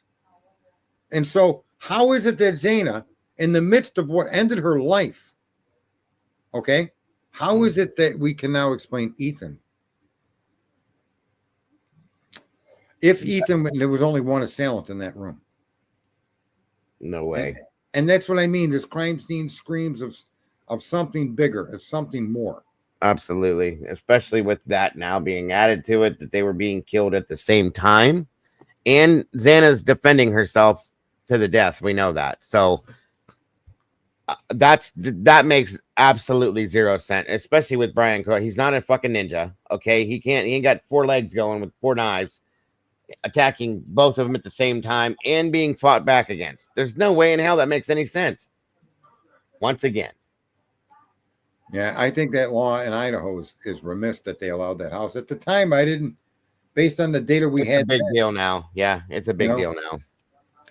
Yeah, it's definitely not a guru twist, but yeah, that's how they're making it sound. It's stupid.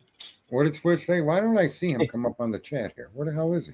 He's in there. Twizzle stick. BK is go what? A guru is what he's saying. Oh. Yeah, it's insane. There's the stupidest shit that they're saying. It's not possible. Well, that drunk turkey said there was blood in his hair. Yeah, don't even get me started, Sarge. I mean, there's a guy that probably does pay close attention to hair because he ain't got none. He's a bald turkey. Not to mention drunk. Oh, he's talking about Goro from the Mortal Kombat game. I'm sorry, I was wrong. He's got 4 on. We know these roommates. We agree. I don't think you're going to get a jury to be convinced that there was just you thought she was playing with her dog. Yeah, right. You know, because the last time I observed a horrific homicide involving 2 people in one room, it sounded like they were playing with a dog. Because that's what a violent knife attack sounds like nowadays. There you go. Unbelievable.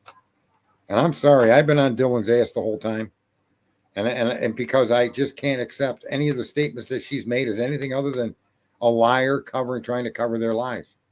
I know, because that's who I was. That's what we do when we're liars. And everything she says is a cover my ass lie. She knows more than she's told us. And she's leaked it out. I mean, you can know this for sure because as more data is released about her conversations with the police, the more you could see her lying. The more you could see her grabbing any life preserver thrown. Oh, did you see his eyebrows? Oh, well, he had on a Bakalov. You know, can you draw me a picture of the mask the next time you come in? And so on and on and on. That's what a liar does. And a smart policeman uses that as a trap. But in this particular instance, that's not what the policeman did. He helped craft whatever he helped her come up with into a fucking accusatory instrument that was bogus. Yeah, a standard. Yeah, exactly. Can you imagine not a single scream from any of those victims? Not a blood-curdling scream? Man. I don't know, man. And the fact that she says she can't identify Brian through photos of him, that should be exculpatory to the extreme. Agreed. At least the eyes. Since you verified the eyebrows, you should be able to. Right. It was a bushy eyebrow. She didn't see both of them. The guy must have had a fucking unibrow. Yeah. And has them admitting that what they saw, not what just Dylan. Yeah. Yeah, I agree with I don't know that. I think so too. How odd is it that she Googled him when he was arrested before law enforcement asked her? Right. And even then that's what she said. I Googled his mugshot and well, did you recognize him? No, I didn't recognize him. Yep. I agree with that last statement. I think Bethany was used as a pawn for Dylan's alibi. Truly. I agree with that. Say that again. I said, I got it. Yeah, I'm sorry. Yeah. And I've been thinking that for a while because I truly don't think that Bethany knew anything until after the fact and then was forced to play into it and play along with it out of fear, probably.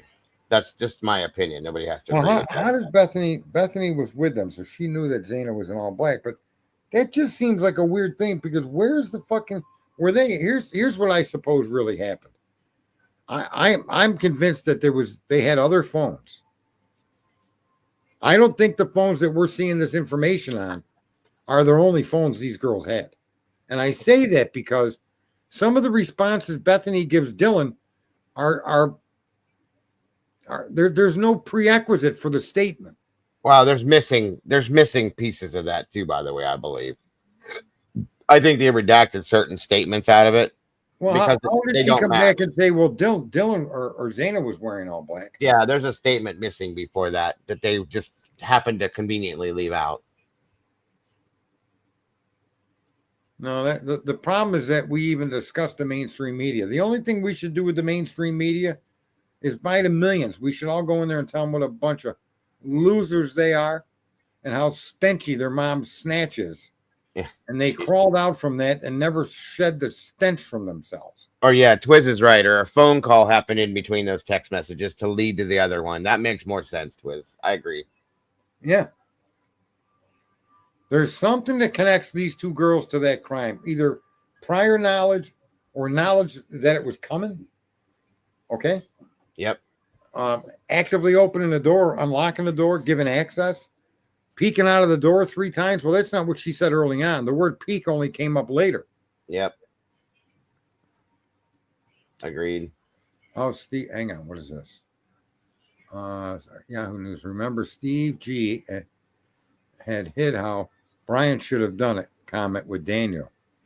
Give me the OJ ick for sure, but I bet he's telling us without telling us. Say that again. I don't understand. Steve G and his whole how Brian should have done it comment when Daniel gave me the OJ ick for sure, but I bet he's telling us without telling us. What did he say? It was that whole thing where he's talking about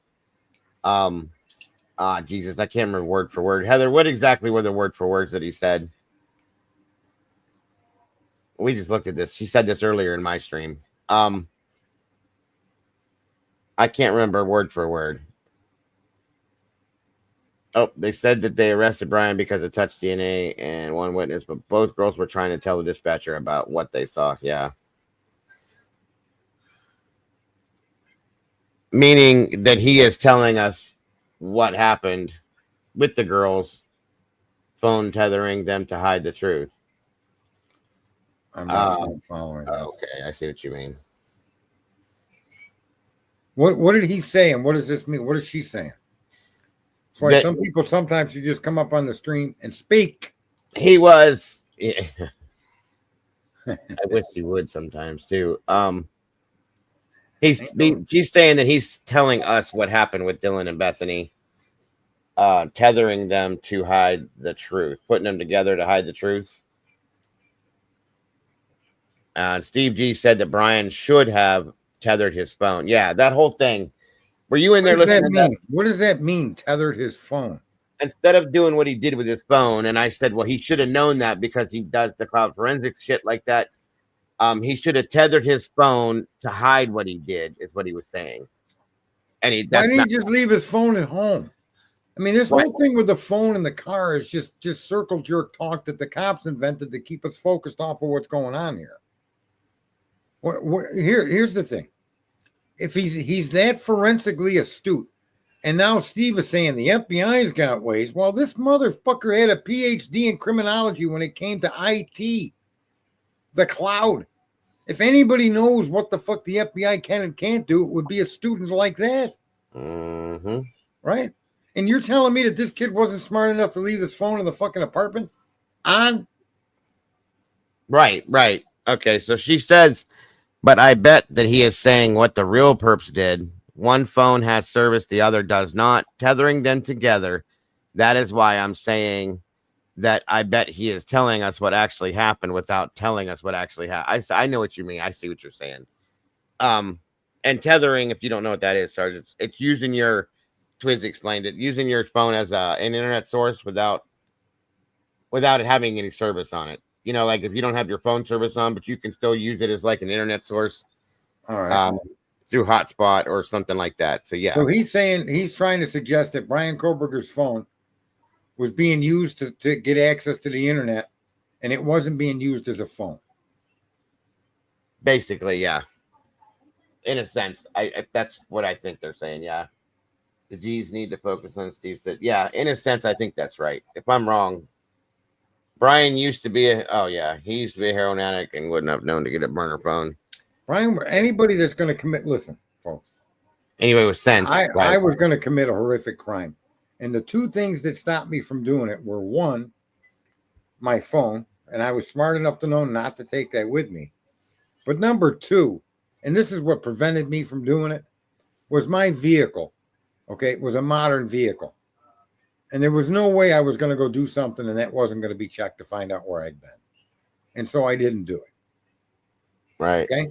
And the thing is, whether that was true or not, at the time, I thought that was accurate. And it may be, I don't know. But back when all of these computers and stuff came into these vehicles, you could go in through an accident report. Okay? Mm-hmm. And you could find out the rate of speed the car was going, mm-hmm. when the brakes were applied, okay? When the airbags deployed. And you could then determine between the time of the application of the brake and the deployment of the airbag, how much distance was covered based on the speed the vehicle was going. And there's so much shit you could determine. So I always was under the impression that through that access in a car's computer, you could follow the car. Right. Now, I may be wrong going back in the amount of time that I had those thoughts, but just knowing the complexity of what they could drag out of it, and they even today, it's even more than that, right? So what does this say? Do you need to focus? Yeah, I don't see how he can make any argument of any connection between Brian electronically or otherwise, as been pointed out by Ann. He can't. And why he's still hanging on to that, because that's similar to what he was saying before, that he connected to the Wi-Fi and he was like, no, in that interview, he claims, I just must have misread that. No, you made it up. Just say it. He didn't make it up. Let me just say something. And this is the only saving grace I'll give Steve. I don't think he's making this stuff up. I think he's trying to make the most reasonable sense out of what he's being told. Or he was told. Yeah, that was me. But that's what I was meaning.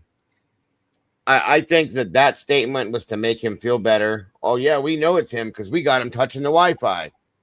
And then he says he misread that. So, yeah, okay. Yeah, you know, look at the DNA. I don't know how to explain that. I don't know that it needs to be explained. I mean, like I said, you could find my gun with my prints at a crime scene and you have to put me there. My gun being there is circumstantial. It makes me the top suspect. There's no doubt about it. But to charge me for the murders without being able to put me in that home or that location at the time of the crime, you can make that allegation all you want, but you still got to show it. I'm going to go as far, Sarge, as to say what Eddie said at this point, and I can truly say this with comfort now, where Eddie clearly feels that he doesn't even believe that was Brian's DNA on the sheath. Okay, that Brian's DNA was never on the sheath, and I have to say at this point, I absolutely agree with him. There's no way to prove it other than by what we've been told, and at this point, I truly can say I believe him. I think he's right. I don't think Brian's DNA was ever on the damn sheath. Okay? Because we know that they sent a buccal swab over, so they could have swabbed like I said earlier, they could have swabbed his asshole for all we know and sent it over. Okay. No, they could have swabbed the inside of his door handle on his car. Mm-hmm. They could have swabbed they could have picked up his transfer DNA from multiple locations. Anywhere. Thank you. And now that we know that they're with the chain of custody that it was a swab, not the sheath, it could have come from anywhere. And I truly believe that at this point. So I do not believe that there was any DNA on the damn sheath. I just don't. Yes, Mittens. In a sense, yes. That Tanka, I agree with you, Tanka. They literally AI is not your friend, but AI is just anyway. I don't want to get. I had a long talk with the AI again, that Grok, and we've come to a mutual disagreement upon which his argument against me is because only science that he can access contradicts me. And you're not even going to believe what I argued with him about. Okay? Who? Grok, the world's most powerful AI by yeah. Right? I know you have your go-arounds with him. And in this go-around, I said that I think I understand the theory of everything. And what people have been trying to sort out is a theory of everything. And there's a lot of things that happen that I think we don't really pay much attention to. Mm-hmm. Okay. One thing there's a lot of things that happen in space that don't happen here on Earth. For instance, good night, Hetty. Do you know how close you can get to the sun as long as you've got reflective material? Not insulation, but a reflective material. No, that'll reflect the infrared. You get quite close to that fucking sun. That sun is 10,000 degrees. And it heats this planet to, 120 degrees and 140 degrees in a desert. Mm-hmm. We're 92 million miles away. Well, do you know that between the sun and the earth is black? There's no light. Mm-hmm. Do you ever wonder how can that fucking be with that bright big? We see the bright big fucking ball. We see it in our sky, right? And it looks like you got a line of sight right to the fucking thing. But what you don't know is that above your atmosphere, in the darkness, in the depths of space, to the sun, it's dark. Does that make any sense? Not logically, no. Okay. All right. So my discussion with Grok was that so many things have been proven from biblical times and prior. So many statements that were made, whether they were religious or scientific, doesn't matter. But for instance, let there be light, and there was. Right. And I've contend that without light, there could be no existence because we are very much made of light. Of course. Energy. Okay. Now, energy can be defined in many ways, but one of the most important ways that they come to define it is electromagnetics. Okay. And that's what light is. So is radiation. So a lot of things. But here's the thing that I hung Grok upon. There's a nuclear force weak, nuclear force strong. There's gravity, and then there's the fourth, I forget, but it's what you just said. We'll call it energy. Okay. Yep. You know, if you took light away, none of the other things would work.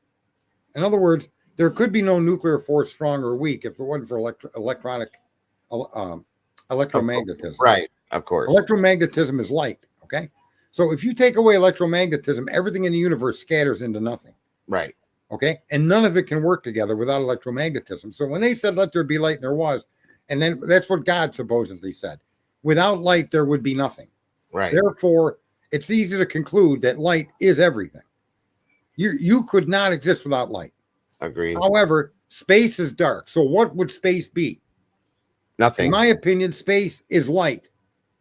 It's light in a spectrum that we have not investigated to determine that it's light. We simply just accept it for a vast, empty darkness that's a vacuum, instead of what I was trying to argue, that it must be light. It cannot not be light. It's dark light. No one's ever heard that term before. They say dark energy. They say dark matter. Nobody says dark light, because we can't conceptualize what dark light would be. You follow me? I do. Science isn't looking to define the universe of space, of which 68+% of space is fucking empty. Mm-hmm. That blackness, that emptiness is everywhere. Do you know, if you took all the space from between all the molecules and all of the earth would shrink to the size of a fucking beach ball. That's how much empty space is in the earth. This 24,000 diameter fucking earth is only this big around because all these particles, all the space between these particles make up for that. Right. Okay. So to me, my argument was darkness must be light, but light as we don't know it, because we think light illuminates. We think light can only be a recordable electromagnetic fucking spectrum. Right. And that's truth. The light that we know and understand, that's true to describe that. But what would describe the ability for a particle, no matter how far apart? So you pair two particles, and those two particles will interact at any distance at all instantly with no delay. So if particle one is facing up and particle two is on the other side of the universe, and you flip particle one to down, particle two will flip up instantly, no delay. There's got to be something connecting them. There has to be a common denominator. Einstein calls it the fabric of space. They call it space-time. They say space bends, and all these things are eminently provable through science.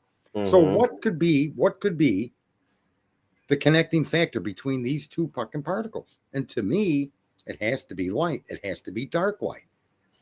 And our not understanding the continuance. Okay, I know what you're saying. So the continuance of light as it connects to us per se, it's just dark, but it's the same thing. I understand what you mean. So what you're seeing in the sky, if you went on the moon, and the sun only lights up the side of the moon because what man has determined is photons are striking something. Right.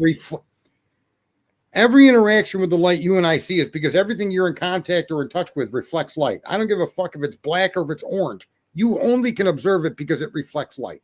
Mm-hmm. So my synopsis is that everything is made of light, that without light, none of this would exist. And all the top minds in science agree with that. But what they will not wrap their head around is that all of the darkness is light as well. It just isn't the light that we've come to identify and call a photon. It's the opposite of that. We don't see it that way because that's not how our brain doesn't recognize it in that sense, because that's not what we know it to be as. I get it. Like the space station, when the one side is hitting the sun, if you go to the other side and look out the window, it's all dark. The only reason the space station is lit up is because it's made of matter that reflects light. Therefore, not only will it see light when it crests over the Earth, that side of the space station will cause it to change of up to 250 degrees. It'll start to absorb the infrared energy from the sun and warm the surface because it's made of matter. In essence, Sarge, we couldn't see it if there was no light to it whatsoever anyway. Okay? So whether it's dark or not, we can only see it because it is a form of light. Correct. And all matter in the universe, including us, is made, if not from light, it can only exist because of light. That's it. Right. And so, therefore, when you look out into the vastness of space and you see what appears to be a galaxy 3 billion light years away, how the fuck are you able to see that? What connects you to that, if not space? And if space is connecting you to that, what would space have to be made of to transmit light, if not more light? Just a light of a different flavor. Do you follow me? Dark light carries light. If dark light didn't carry light, then light wouldn't make it to the planet. You couldn't have atoms. You couldn't have anything without the light that we know. Of course. So, yeah. It makes sense. I twisted Grok into a knot again. I stopped having those conversations when I stopped smoking weed. Sorry. Oh, all right. Well, those are good conversations for weeds. It's kind of a circular conversation, but when you get down and start thinking about what is the universe made of? Why is 70% of the universe referred to as dark matter and dark energy? Right. Well, what would it be if not light? Because here's the reason that makes sense to me is that if there were no light that we realize to be light, that we can experience, if that light didn't exist, nothing that we see, not a planet, not a star, not a black hole, not a human being, none of it is possible. Mm-hmm. Yeah, Amanda Smith says God. Oh, yeah. Yeah, so Candy Girl, what's up? Anyway, I try to have these deep discussions with Grok 3. And knowing that Grok 3 is limited to only the answers that the programmer is giving it access to. Of course. I found that case earlier. I was like, so back to Brian Kohberger. I'm just sitting on pins and needles until this actually gets to trial. And I think the case is going to be won or lost at the opening. I really do. Yeah. I didn't know you smoke weed. Oh, I used to. And that's all I used to sit and stare at the sky, me and my buddies, and I'd be like, you guys ever thought about what comes before space? Like, we know that we're here on the planet, and then space is out there, and there's planets out there, but what comes before that? Before space? And they were like, what do you mean? I said, well, everything has a beginning and an end. Think about it. So when outer space ends, you're on our planet, and we leave. What goes before that? And they would just get all twisted up and shit. Like, what the hell are you talking about? Blah, blah. I was like, okay, forget it. Well, can I just say, we can almost deduce what came before. All right.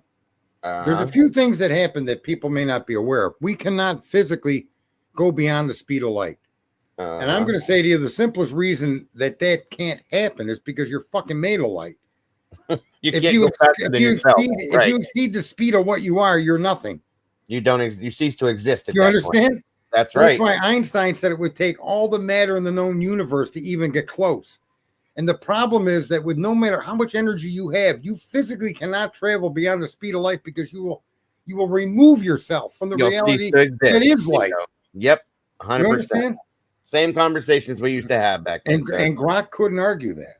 You couldn't tell me I was wrong. No. The other thing is what is in space. If you were to take light away, there still would be other elements in space. The strong nuclear force, the weak nuclear force, gravity. That stuff would not be cohesive, but it would be here in some form, which has got to be true. Just follow this. It has to be true because the minute light was introduced, those properties became viable. It's almost like the egg in the womb is only an egg until a sperm penetrates the outer layer of the egg. Then, I don't know if you know this, Dago, but the instant a man's sperm penetrates a woman's egg, a burst of light takes place. Did you know that? Yeah. A lot of people don't know that there's a chemical reaction, a literal burst of light takes place at the moment of the egg and sperm coming in contact with. I've heard that. I can't remember where the hell I saw or heard, but I remember. What is space? What is before this? It's everything except light. The only difference in the universe that makes what we have is light, electromagnetism. Without that, the other forces would not be able to find cohesion and form anything. Mm-hmm. And so when you ask what came before us, everything except light came before us. That's what was here before light showed up. That's quite interesting. And that's verifiable through science. It's not just Sarge talking. Oh, shit. yeah. No, it is. I know. I've seen some of this stuff before. I used to get into these conversations online and with my buddies, and yeah, 100%. Yeah. I sit down with quantum physics and all that fun shit. There's a lot to talk about there. It's a lot of fun. Yeah, there is. And there's a lot of mysteries, but there's also, I think, a lot of common sense answers that don't get discussed, or science is not trained to look at things that way. Well, here's what happens, though. Here's why. A lot of this stuff, the answers and the to quantum physics is so generalized and basic that people think so hard. They think it's so hard to deal with. They overthink it and pass it right on by. Like it doesn't, you didn't even, it's not that difficult. Just think about it for a minute and don't overthink it. And you'll get to your answer. It's with quantum physics. That's a huge part of that. Well, a lot of people, they hear, the theory of relativity, and people's eyes roll back in their head and they don't, right? With Einstein, but really all that is, folks, to understand the theory of relativity, all you have to do is understand the word relative. That's it. So my observation from the moon is going to be different than yours from the earth because it's relative, meaning right. To my location to your location, it's going to appear different. Because it's a relatively different place. So all Einstein's theory isn't like this big pie in the sky. You need 50 billion formulas to understand it. It's that simple. I'll give you an example. Drive by a farm at 5 miles an hour. Now drive by that same farm at 150 miles an hour. And then ask the two people, how big was the farm? You see, it's relative. Mm-hmm. It's relative to the speed to which you travel and your observation of the farm. Right. So the guy at 5 miles an hour might tell you that farm was 380 feet long, that building. You going by at 150 miles an hour, you might think, I don't know, 100 feet. But it's the building isn't 100 feet. It's relative to the speed that you pass by it. Do you follow me? Yes, I do. So your observation is relative to your situation. That's what Einstein was trying to point out to be. Of course. Yeah. I mean, that's right. Yeah. I know exactly what you're saying. Observation, but your location, everything around you matters. It's relative. So what you see is relative to you. And it may not be what someone else sees. That's bingo. And this is why witness testimony can be fucked up. That's a great way to put that. Yeah, I don't know. I get into that kind of deep thought, that deep conversation because it's interesting. It's good to exercise your brain like that. Yeah, and I'd like to know. I mean, there's things that we don't know, and I definitely would like to know. It's stepping it like away from all of this stuff, the chaos with true crime. Of course. There's just so many things. I think I've always thought that shit was interesting, and I think that's just my ADHD because my brain's moving faster than it's supposed to, and I'm constantly thinking of too much. So I think that's where that all comes from with me. The last thing I said to Grok was, if we want to traverse the universe, we need to learn how to create a big burst of light, because we're beings of light, and we can't lose that. So if you want it, when they talk about a warp bubble, realize that the reality under which you live must be maintained for you to go from here. Just like on a ship. You bring food, you bring water, you got boat that won't sink, you got sails. You need that to move you across there. Without that, you'll drown and die. Well, the same thing must apply if you want to be able to traverse vast distances in the universe and exceed the speed of light. You can't exceed that. So you have to find a way to contain and protect that light that you are. In order to move beyond it, you have to use another mechanism. Unless, of course, which is another whole conversation, but hey, Josie, good to see you tonight. Unless, of course, you move into your next level of existence, per se, when you may become that version of. I think what happens when you pass is you go back to the light. You go back to that which you came, right? Or it's either that or you reach your next level of of existence per se. I Oh, think that's a do you possibility. mean to become enlightened? Just think about all of these higher, old terms. higher, yeah. No, well, enlightened is one big one, right? Enlightenment. Yes. How about people that say they've died but came back and they were drawn to the light? They saw the light, right? And all of these things are being said, folks, long before they even knew science existed. There was no science when these statements were made. There was no actual science of the stars, of the moon, of space, none of that. The Big Bang, none of that was even a conception at the time. These statements, they would look for enlightenment. Thousands and go back in China and all. Look at the terms that they use, and they all point to light.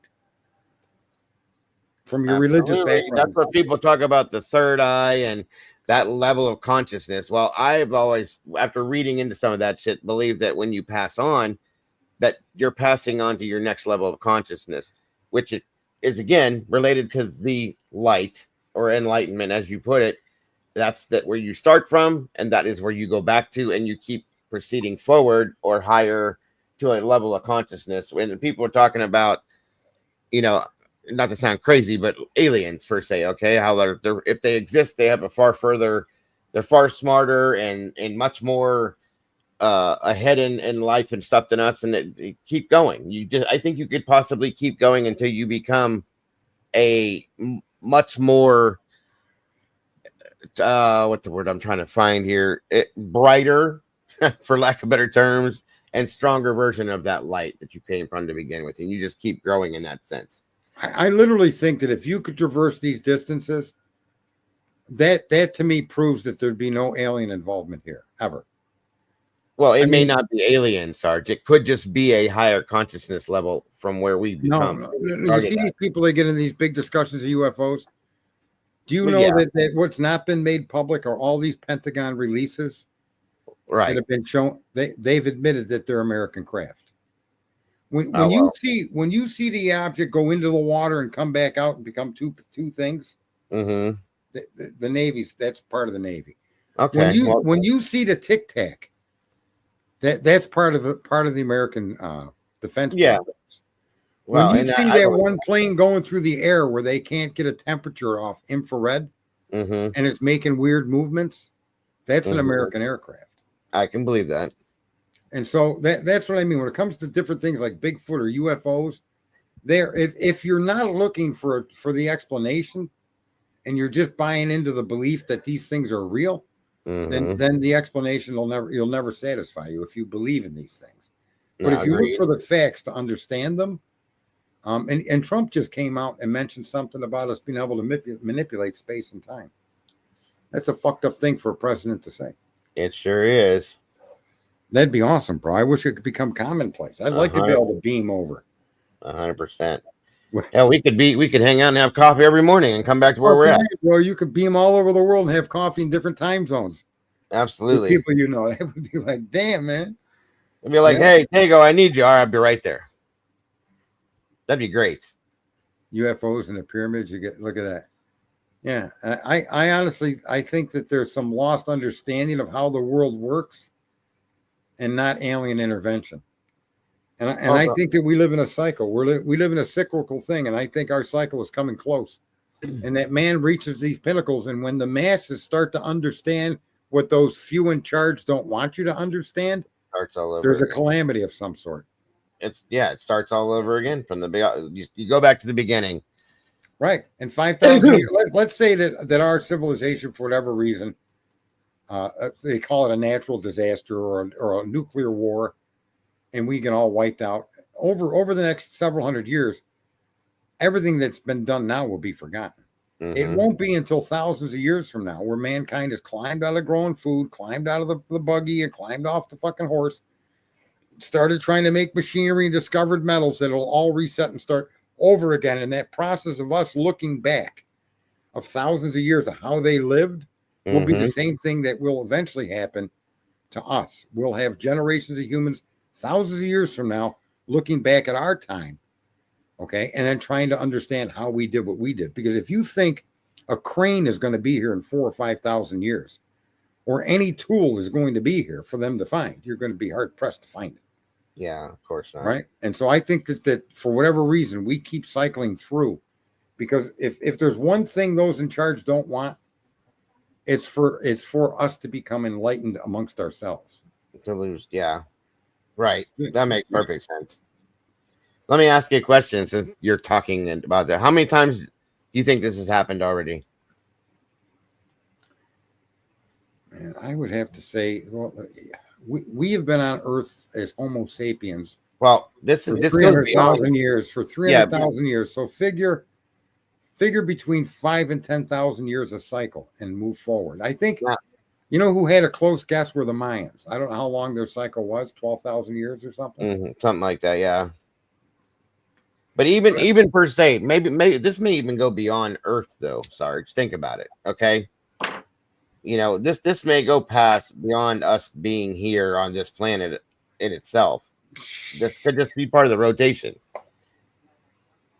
So, how many times have we been through this situation already, per se? Maybe, you know what I mean? Whether it's on Earth, off Earth, before, after, whatever it is, you know, just alone what you're saying on the planet, sure, I can agree with that. But how many times have we? What's the word I'm looking for? When you refresh or not refresh, but restart. Yeah, mankind resets. Yeah, Right? basically. There's a reset, whether intentionally created by us or nature, a reset, right? And I would say the last reset took place at the major ice age of 11 or 12,000, the younger, driest period. And you think that was the last reset? Okay. Yeah. That reset came to an end through another calamity.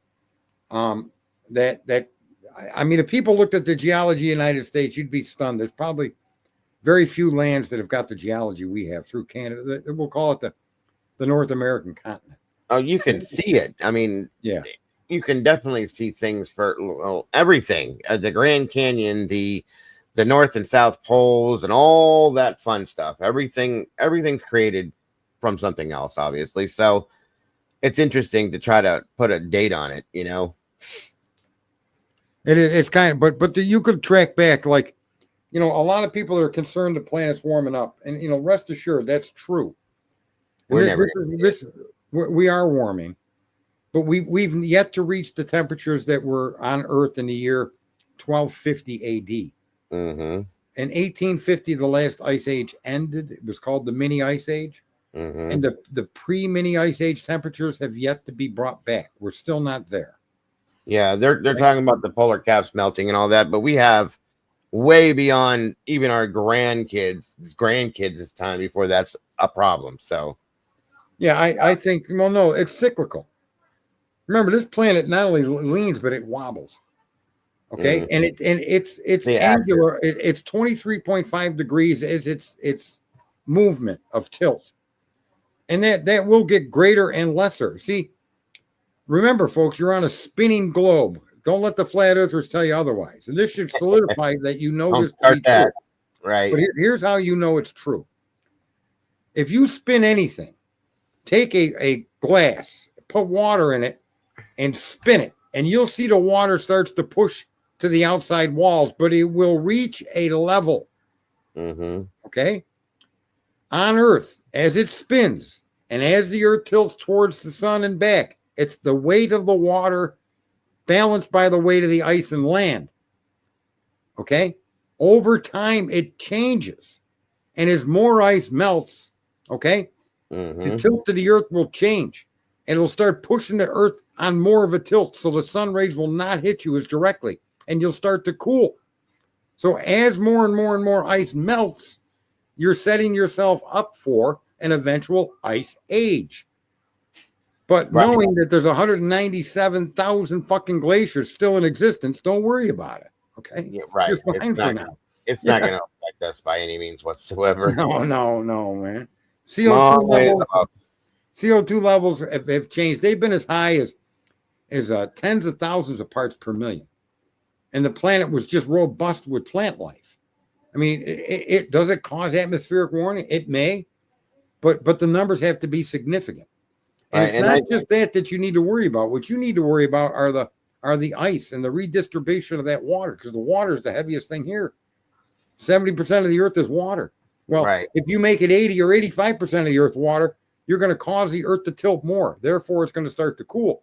And then you'll start to re-enter an ice age. And we have the shifting of the poles, which will completely, Yep, that happens constantly. So totally change everything. So, and what they've done is, and this is a great example of an issue where there is right and wrong on both sides, but to me, it's a great example of how they've pushed us to believe instead of critically think. That's really the only difference between somebody that thinks critically and somebody that doesn't, is the person that doesn't believes in the information. Mm-hmm. And a critical thinker will examine the information. I agree the globe is warming. I don't argue that at all. There's absolute scientific evidence to show that, but it's got nothing to do with the CO2 in the atmosphere. Mm-hmm. It's cyclical, it's natural, and we have yet to get back to the pre-ice age temperature. There is no balance. There really isn't any balance, Taka. This will continue to happen in perpetuity until the sun turns into a wet red giant and consumes us. Obviously, it'll turn to a point where there's no more ice on Earth, and then eventually the atmosphere will burn off. Right. But you're talking many billions of years. At least We will never see that. 3 billion. Yeah. Humankind hopefully still is around then. And by that time, we'll probably be living on Mars by that point. They'll figure out some way to make that planet work. Well, by then that planet would be in the Goldilocks zone. Well, that's true too. Right? I mean, that's the catch-22 with Mars, is it's just outside of and it needs gases. It needs an atmosphere. The problem with Mars is that it's not within the realm of being in the Goldilocks zone. It's that there is no atmosphere there. Right. The atmosphere has been stripped by the sun. So if you could read, that's why Elon Musk says we just need to bombard it with nukes. And as bad as that sounds, he's right. He's right, yeah. Because it would release radioactive isotopes and other things into the atmosphere. It would cause the soil to fly up in the air. It would start to create an atmosphere. Mm-hmm. And if you could build on that, then you could live on that. Absolutely. Yeah, it's kind of interesting. All right, well, this has been a pretty fun stream. Yeah. We still got 235 fucking people in here, man. Really? Yeah. Usually when I go off topic on some of that stuff, a lot of people are lost. That's awesome. But I think over on Twitter, we got 71 views. We even got 3 views on Rumble, that's just amazing because I don't get really many views on Rumble. That's awesome. But everybody came in here on YouTube. Yeah. Very cool. They stayed, so they must have liked some of the conversation. Spiritual beings. I think when this is all said and done, folks, I think there's a prohibitive ability for us to understand what we are, where we are, how we are. Mm-hmm. And I don't know. I don't know that, they claim you could be reincarnated. I honestly think that human consciousness is just the expression of the universe itself. Mm-hmm. And I don't think that we're unique, but I think any beings that have consciousness like we do and a curiosity and predictive, there's so many things we can do with our mind that other creatures on Earth don't. That's exactly why I think when you die that you move to a new level of consciousness, which I believe people see it as God or whatever you want to call it, but you continue to move in consciousnness levels upward into more than what you are and better each time. You learn, you grow, you go, all of those things. So I honestly think that you're allowed to make a conscious choice. I think one of the things I heard one time, and it really resounded with me, was that we agree to come here dumb. Mm-hmm. Now, you'll notice, folks, that there's very few species on Earth, and very few, that require the amount of care that a child of a human being requires. Right. Okay? I mean, even a baby elephant has got to move with the herd or it dies. Mm-hmm. You can't even wipe your ass or tie your shoe, or you can't even eat when you're born. And this goes on for just think about the length of time we invest in raising a child. And that's very, very unique for most, if not all, the other creatures on Earth. Right. I think, and I was sure someone had spoken to this, but I'm explaining free will. I'm glad you said that, Sweet Salty. Your expression of free will ends when you freely decide to be part of what we are. So you are what we are. There you go. Right? And when you pass on, you go back to which you came, which is the light of all right? Light is everything. Right. And you're then given the opportunity to revisit this world in this form as a conscious expression of the universe. You know, your brain is much like the universe. Not only is it unexplained and not completely understood, but what's in your head, if you were to chart that on a computer screen, it looks like a universe. Mm-hmm. Okay, so all the neurons that are firing off and all the electrical, everything you're seeing looks like a universe, and it looks like a galaxy. If you were to look at the electrical workings of your brain. So I kind of like that understanding that you return to the light from which you came, and then you're given the chance to come back and be an expressive part of the universe in this form, and in the form of matter, which is what we are. We're a form of matter. We're a bag of fucking water and skin with a brain that comes from. There's nothing else out here like it that we know of. I mean, I think that's kind of amazing. And then think about this. I said this many times on the show. We, in the terms of a universe, we are one of the most microscopic specks in the universe. When you compare the amount of matter and the amount of empty space in relation to the size of you and I, when you look at the chat and you look at the dot that I'm going to place, where's my dot? No, where's the dot? Look at the periods I just placed in the chat room. We don't even measure to one of those on the scale of the universe. Oh, right. But try to understand the significance of this. Mm-hmm. You're a microscopic speck in the grand scheme of the universe. And you've learned to build homes and ride horses and grow food, make machines that fly, that travel on rail, mass produce things that they themselves are no much bigger than you or I. An aircraft carrier might be that, not even that dot. Again, we are the microscopic of the microscopic in the terms of where we exist. If the universe is our body, we don't even register. And yet, look what we're able to do. Rockets into space, leave our planet, go to the moon, launch satellites, talk instantly on these little stupid fucking devices, jump in a car and go 100 miles an hour. Mm-hmm. Just think if things in your body that are that small started building airplanes to fly around your fucking leg, you'd be freaked out, man.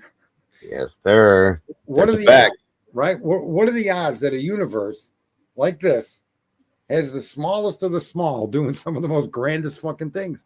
Yep. Dreaming about traveling to other worlds. Right? Amen. Amen. It's fucking awesome, bro. It is. The thought of it alone is amazing. Yeah, I mean, to be probably some of the most insignificant things in the universe as far as scale, and yet be, from what we can see and from what we can observe, doing some of the most significant things of anything we can observe around us in any direction we look. Right. We can't find other people with airplanes or rockets or school buses or schools or politics or none of that. Just us so far. That's quite fucking stunning, man. It is, definitely. I agree. So, yeah, I think if there's any accuracy, I'll keep coming back over and over and over again. Isn't that what they say in AA? Absolutely. Keep coming back, something like that. Keep, yeah. Yeah, Absolutely. something like that. Keep coming Keep back. coming back. Fucking lunatics. Tegrafly. What did Tegrafly say? Maybe I'll just jibber jabber. That's pretty much what this turned out to be. Jibber jabber. Jibber jabber. All right, Dag, I'll give you your freedom. No, I got to get even with you. You booted me off your channel the other day and you thought you were funny. I thought I'm funny. I gave you a reprieve. Are you there? I'm here. You're no more. He hung around. I got him twice. I don't think I've ever been able to do that to anybody. As long as I can come back to it. Yeah, you would. You would not come back. You wouldn't even know that you were ever a part of this existence. If the universe is expanding. The interesting thing about the expansion of the universe is it expands at a speed greater than light.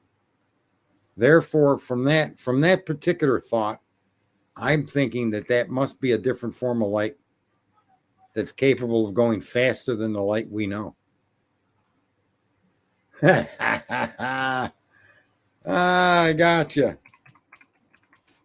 I got you, Dago. I forgot the name of those damn I-mites. We don't want to be an I-mite. Nobody wants to be an I. Nobody wants I-mites. Why are you bringing up I-mites? Thanks for coming in, Dago. I'll be right back. Hang on.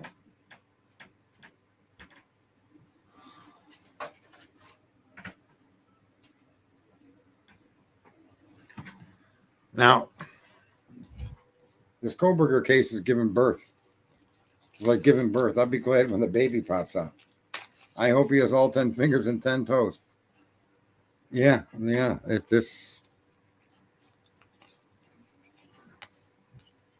I was hoping just my last round of this dimension. Yeah, that's the other thing. Multiple dimensions. I suspect multiple dimensions are just different wavelengths of what we already know. But I also think that unfortunately, our science is pretty much directed at useless shit. Some of it's okay, but I think that a lot of people would agree we could do so much better for each other on Earth. I say this, and I think based on observation and life's experience, the difference between an adult and a child is that an adult accepts the world as dysfunctional, dishonest, and corrupt. A child has to learn that. And if we just stop teaching the children that, if we just stopped acting contrary to that, I think everything would be fine. Any court that does not ask any hard questions and denied a Frank's hearing, in this case, gives way to my. No, I agree. I also think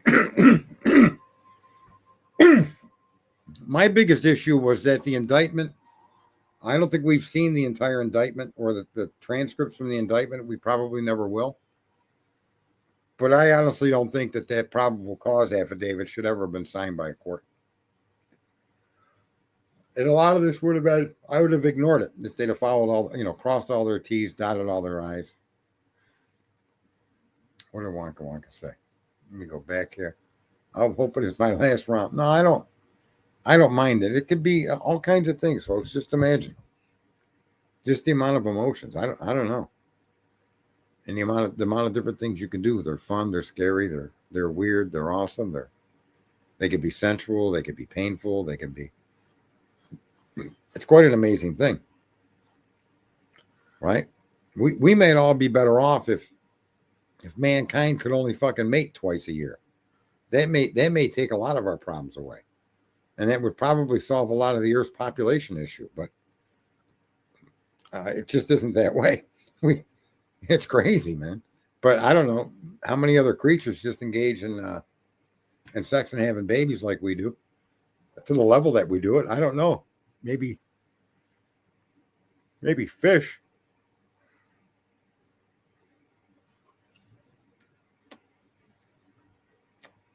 Yeah, I agree with you about. I think the probable cause affidavit falls short in what our legal system provides for protections as an American citizen. Yeah, I agree with you for appeal. I think based on what they wrote in that affidavit that we now have found out to be it's completely inaccurate. Other than the passing of the four individuals, what in that affidavit holds water? And the answer is nothing. And that's the other thing that disturbs me. Steve has got to be able to see that. And if you honestly think that you can make these bullshit fucking theories of photos of headlights moving this way and cars going that way, they're saying he's connected to them and he's not connected to them. Oh, he bought a K-bar. He didn't buy. I mean, okay, but how does any of that put the kid in the house wielding that knife to take out those four young adults?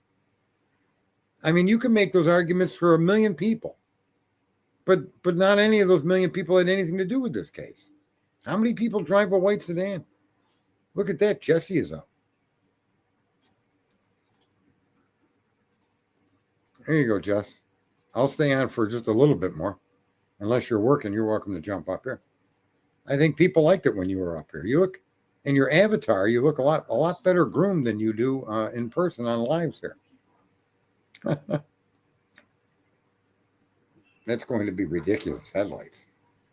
Yeah, and it's a tragedy. Our justice system isn't seeking the truth, and it's as if failure can't be an option, and you're gonna fail. You're gonna have guilty people go free. But what was it? Ben Franklin said, one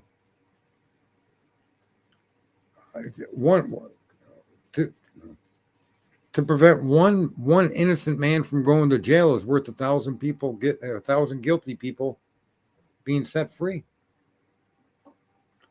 or 100 people. He gave some information that was smart when it came to innocence or guilt. There should never be an innocent person placed in prison. Their freedom should never be denied. The system should never let these people that let anybody down. And that's just, yeah, see, he said 1,000. Yeah. One man's freedom is worth 1,000 guilty. Something to that effect. And it's not being taught. Americans aren't being taught this stuff. You're being taught about genders and this and that and the other, and you're being hounded by social shit. Yeah, headlight and bushy eyebrows are going to give this kid the death penalty. He shouldn't even be sitting in a jail cell. And this, you know, can I just say, across the board, 100%, 100%, 100%.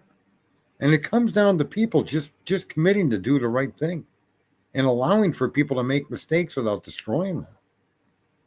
Arresting the wrong guy and admitting it. And no harm come to the arresting officers, as long as you did an honest day's job and you came to the wrong conclusion. But you don't just dig your fucking feet in. I mean, here's the other thing too, and maybe somebody can clip this and put it on some kind of video format and put it over there where Steve and his army is. But in what sense do you find it to be okay that no solid evidence connects this man to that home or to the victims? And in what fucking green earth do you live on that you think that that's okay? That all of these stories that they want to tell are enough to take a man's freedom and put him to death?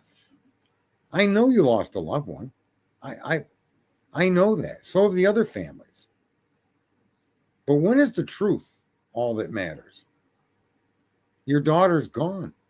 She won't come back.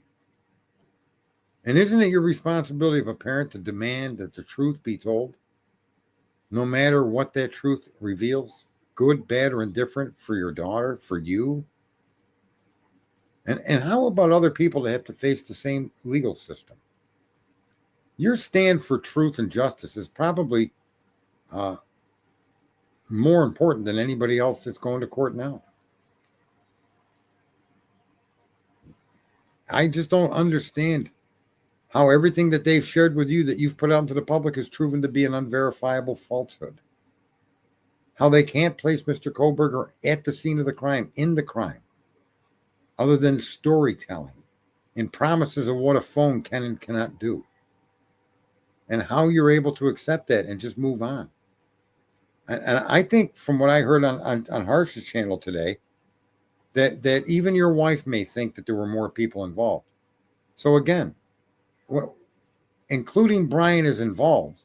Is he the man that wielded that knife? How can you know that based on what they've shared with us?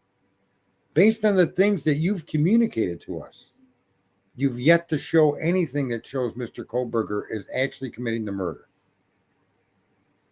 let alone placing him in the home. On a tiny, minuscule, microscopic piece of DNA, of which 6 other samples of DNA were ignored. And that sits well with you? You honestly think that truth and justice is going to be served? Should Brian Kohberger pay for the sins of those he was involved with, if he was involved at all? Of course not.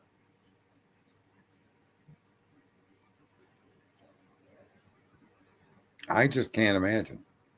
I just can't imagine. I would be so besides myself if I was the father of this child. I don't know how I could sleep. Maybe that's how you're coping with it. You're just accepting it, and you're letting things go as they go, because that's the only way you can maintain your sanity. I get it, but I honestly think that all things being equal, you should step away then. Step away and comfort your wife and your family, and try to live whatever time you've got left as best as you can in memory of your child. But to be involved in a prosecution of a young man that they can't put him there. Period. End of story. They just can't put him there. And without being able to put him there, then I don't think this man should be facing the death penalty. It should be clear. It should be easy. All of this technical mumbo jumbo, pie in the sky. We got this. We got that. They got him here. Da da da da da da da. All of that stuff might sound good to comfort your pain, but is it good enough to put your child to death? And that's the ultimate question you have to ask yourself, Steve. Is the evidence that they've proffered against Mr. Brian Kohberger of value that you would accept your own child to be executed? Does it reach that level of a certainty to you? If it does, okay, we have a difference of opinion. I wouldn't want my daughter executed based on the case this fucking bunch of Keystone cops have put forward. Absolutely not. That's the tough part. Try to walk in someone else's shoes. You've got to look at both sides. And there has to be clear, concise information that places that knife and the wielding of that knife in the hand of Brian Kohberger. That picture that everybody is showing around where that jerk off Daniel that you associate with tells you he saw blood in his hair. That fucking kid, I could fucking scream and the kid would fucking crumble. There's a guy that I couldn't imagine fighting anybody for any reason.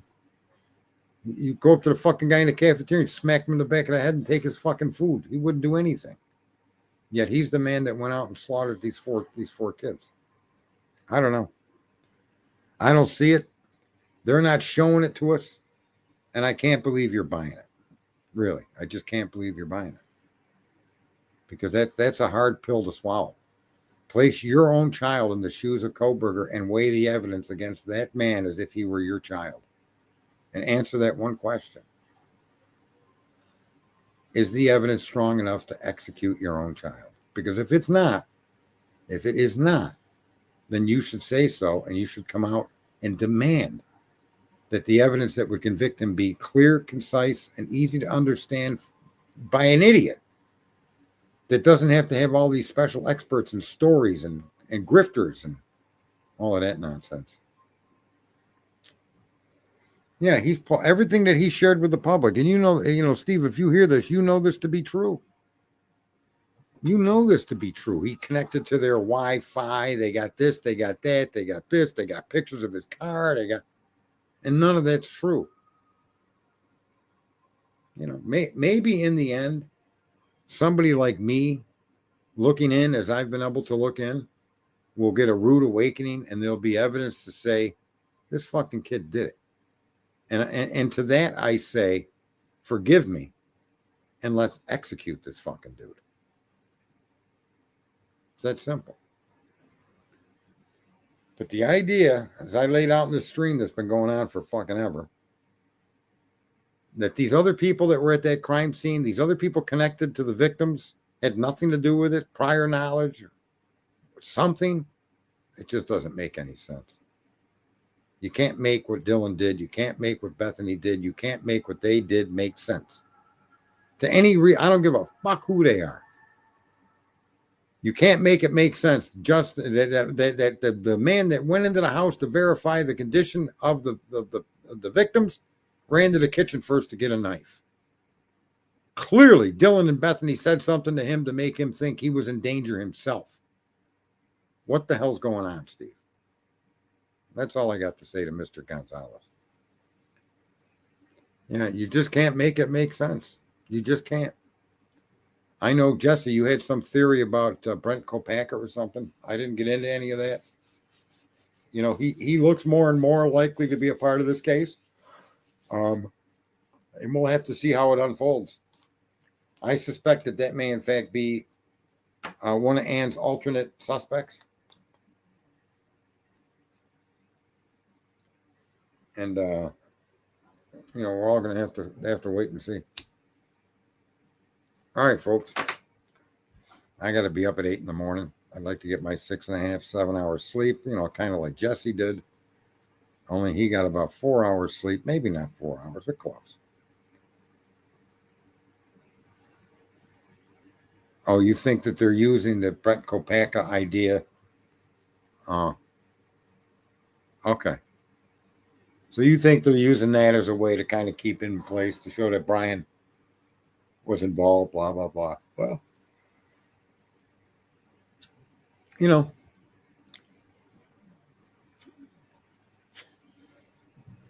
yeah, Yvonne, good night. I agree there, Candy. I'd like to see who her connections are, what his connection to any of these people are, if anything. And it could be any one of the six people in that home. It may not have to be Dylan at all. It could be Maddie Mogan. It could be anyone. Yeah, that could be. That could be. Yeah, you even look younger in that picture there, Jesse. What the hell happened to you? Well, I get the sense that even his wife thinks that there's more than one person involved here. When I was listening to another stream.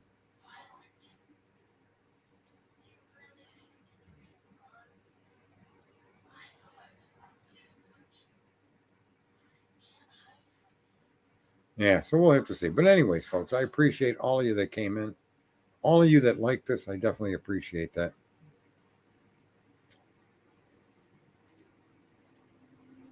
Brent said his ex-girlfriend's brother said that he was going to frame him for murder. Maybe. I don't know. I know I'm tired, so everybody be good. If you're not going to be good, don't get caught, right? And enjoy life. Just remember, we are the smallest microscopic speck in the universe doing some of the biggest amazing things that a microscopic speck could ever do. And in that context, that's one of the reasons why I say, in the vastness of where we exist, the odds of others noticing us, it's just very small. It's almost impossible when you look at the vastness of what the universe really is. So we're unique, we're here, and we're here now, and we got to try to enjoy it.